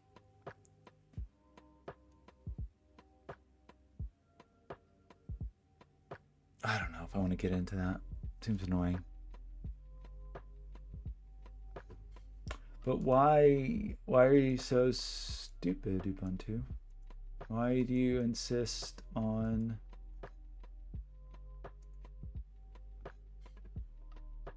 installing 7,000 packages that I don't need?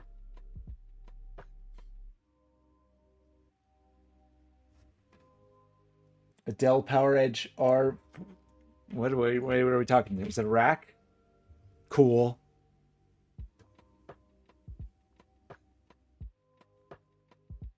What era are we talking here?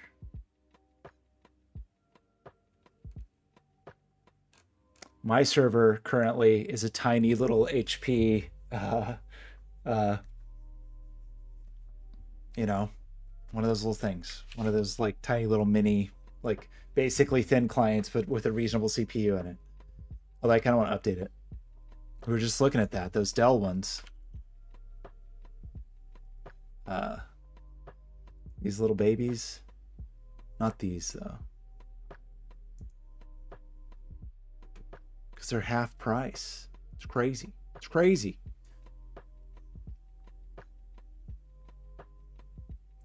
What is the difference between those two? 8 gig of memory. What is it different? Cosmetic grade A, micro, Windows 10. Oh, this has a 256 gig drive. Same price. I mean, this little thing is half price right now, so it's $180 for this 9th gen i5. 6 cores, probably fewer cores than you've got.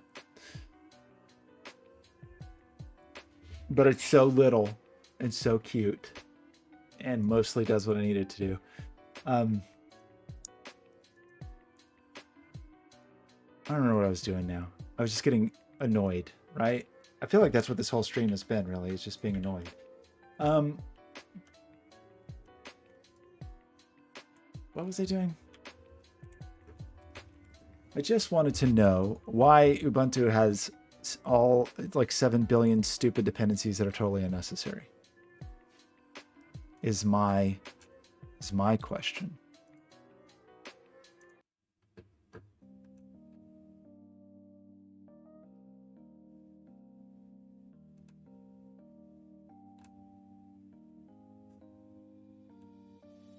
I mean, we could switch back to Alpine. We just had to figure out why everything was mad at us. It's probably faster, but well, single thread faster, but who knows? Even an older Xeon might be better multi. I don't know. That's hard to say. Okay, so the question is it even worth trying to like reconsider this?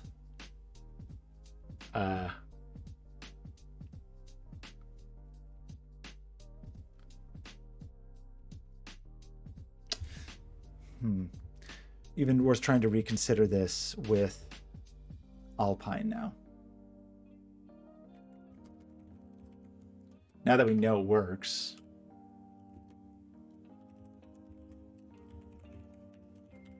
It would basically be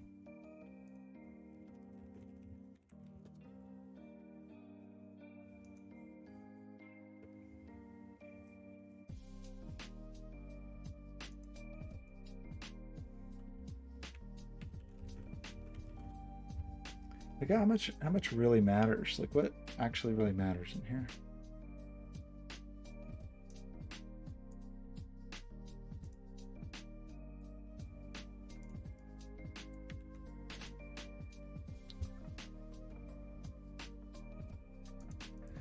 So if we did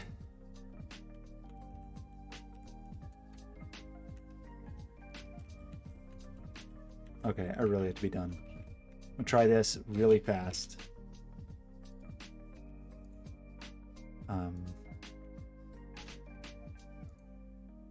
Let's do what this person did.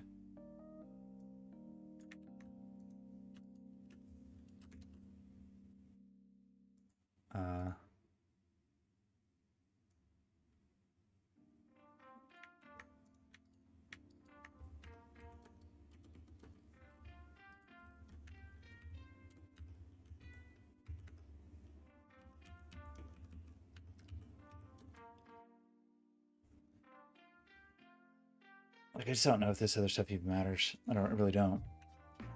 Actually, really don't. But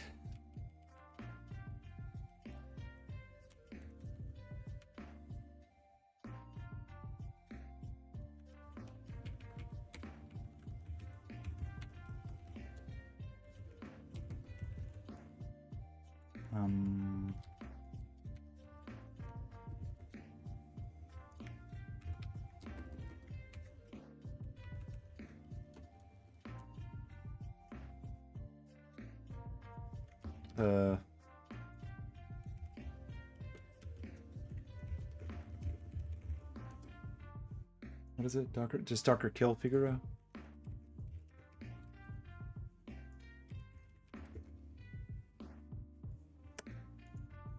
No, what is the right way?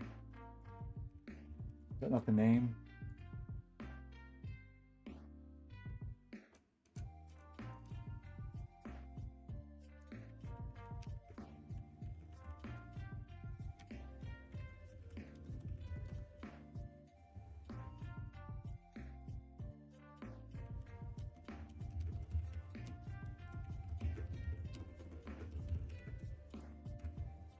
Oh my gosh. Let's do it. Kill it. Okay. And then I don't know if this is gonna work.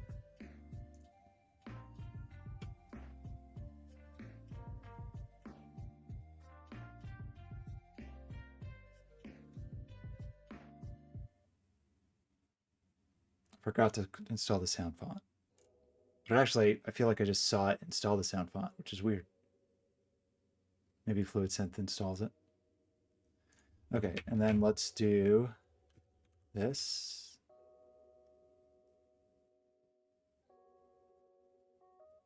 Oh, right. I changed it. Dang it.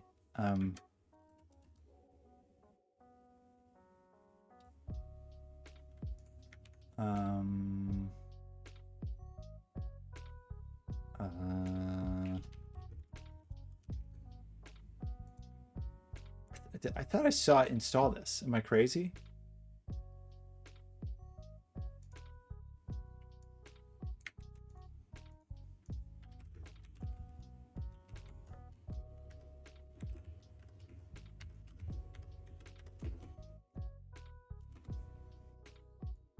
Just assume that I saw it. That I saw this happen.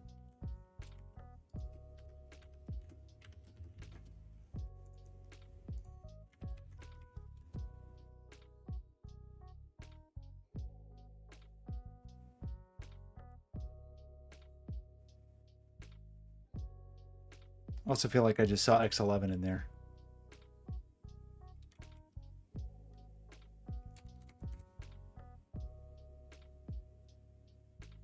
No, it doesn't work. There's a deeper problem.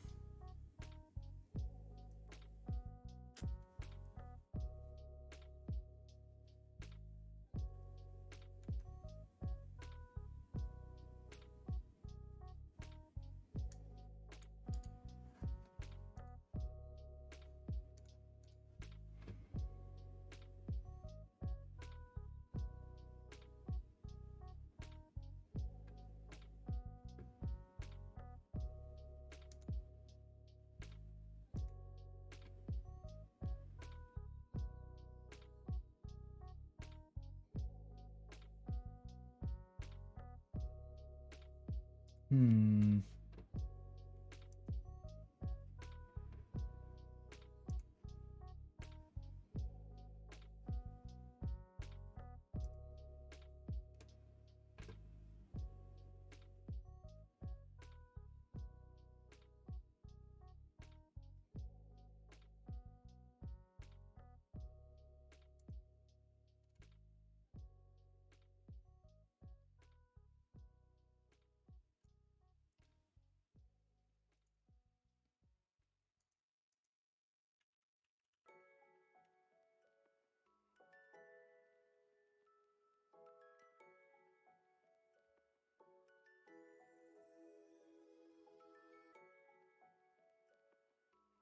Oh, it's kind of ridiculous that I put this much effort into this. It is extreme 90s tech. It's a sound font sampler.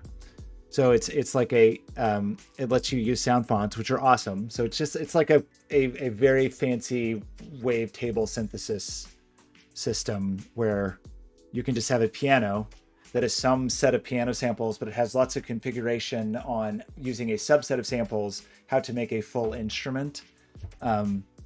It's cool. I like it. It's a lightweight way, once you have it working, to have a lot of instruments available in a pretty lightweight package. On a Raspberry Pi Zero or whatever.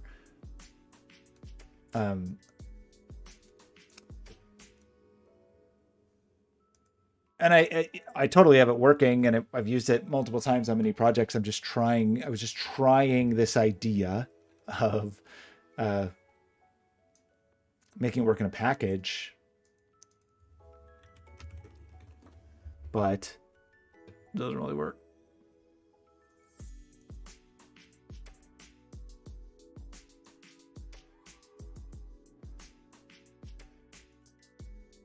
It doesn't work with Alpine. I mean, we had it working with Ubuntu, which is, if that's what it takes, it's what it takes. It's fine. But it just, I'm really curious why.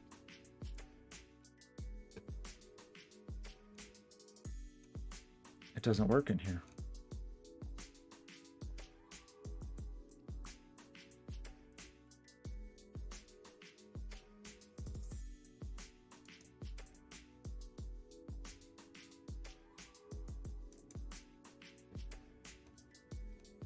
Maybe it doesn't matter.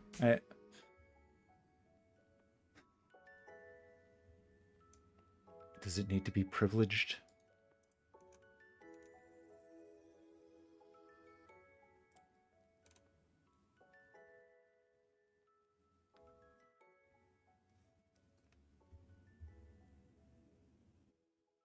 I had a big shift in my life where I used to play instruments and write a lot of music, and then I switched to making things to make music and make sound. And for the last couple of years, I've done some projects that use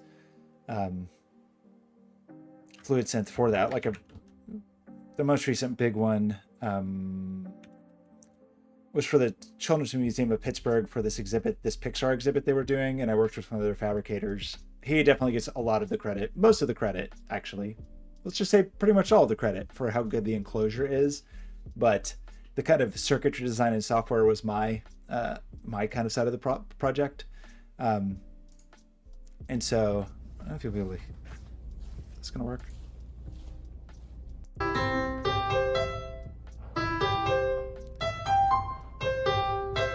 Sorry if that's super loud.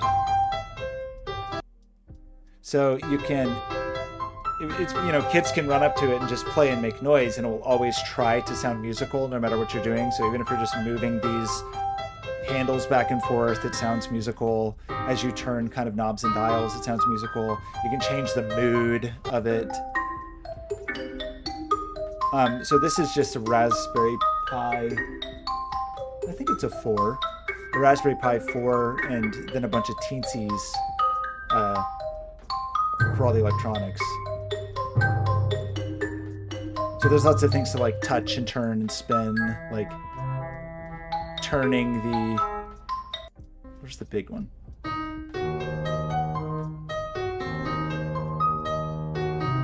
So anyway, stuff like this, or I've been working on like a musical chair where when you spin in the chair, it plays music and stuff like that. And so I've been using FluidSynth for that because it's really a nice, pretty lightweight, easy way to make this stuff work. It's just annoying to set up. And so I was thinking like, oh, if I could just have a Docker container that just worked, that would be rad. And we do. We got it. It just is the only thing that is really frustrating me that I would like to have a way around, and maybe there's just not a good way, is the X11 requirement, which actually we could definitely get around by just building it ourselves. I just don't really want to do that.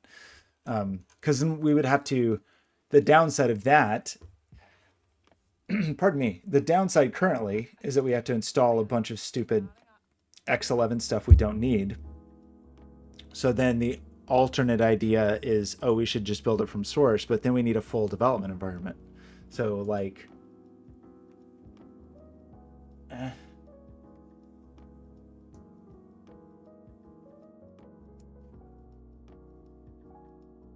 so it's not that big of a deal. It's just annoying. Yeah, you're right. It's not that big of a deal. It's just, it's principle, binary. It's principle. But the good news is that the MIDI stuff actually seems to just work seamlessly in and out, which is great. So our Docker, so we're done. We're basically done. If I just go back and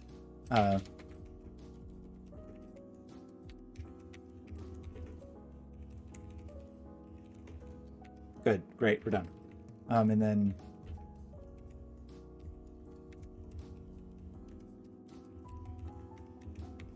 well, we're kind of done. I didn't actually like make it do anything.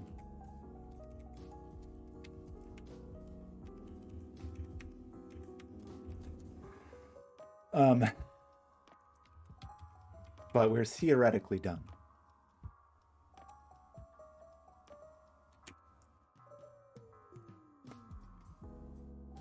Yeah, it's true. It's true. It's not actually harming me. It's just harming my soul.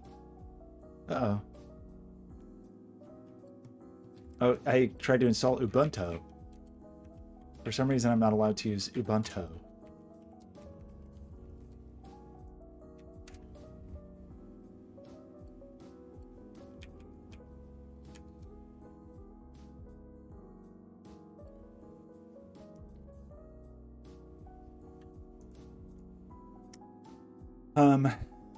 Yeah, so then we can see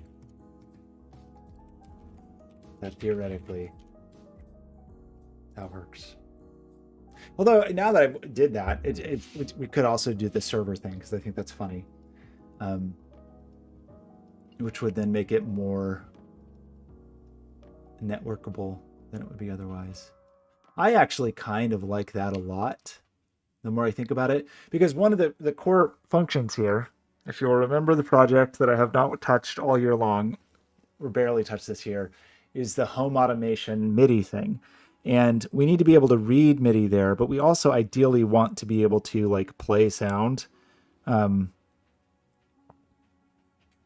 god, yeah. I remember I went through all the stupid garbage to try to get audio to not sound terrible, but it always sounded terrible. Like everything I was doing to try to have cheap audio that sounded good sounded worse than just like some $10 speakers from Amazon, which I should have just learned my lesson.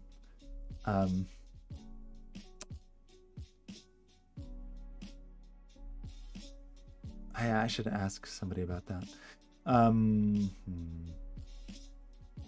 Or I should just use some $10 speakers. I just need a little enclosure is all. That's really all that device is missing, is I just need to decide a design for a box that I like, basically. And it's my own fault for not doing that. So, okay, I'm done. I'm going to go eat food. Thank you, Binary Exhahe. And Life is Yours, and Bix, and everybody else who stopped by, especially all those Sudoku people that stopped by and immediately lost interest because I wasn't doing Sudoku. I appreciate you sticking with me when I'm like struggling with these things. I know this was not an exciting stream, but I'm just trying to get the wheels turning again. You know, trying to get moving on stuff. So I really appreciate it. I hope you all have a lovely night. Goodbye.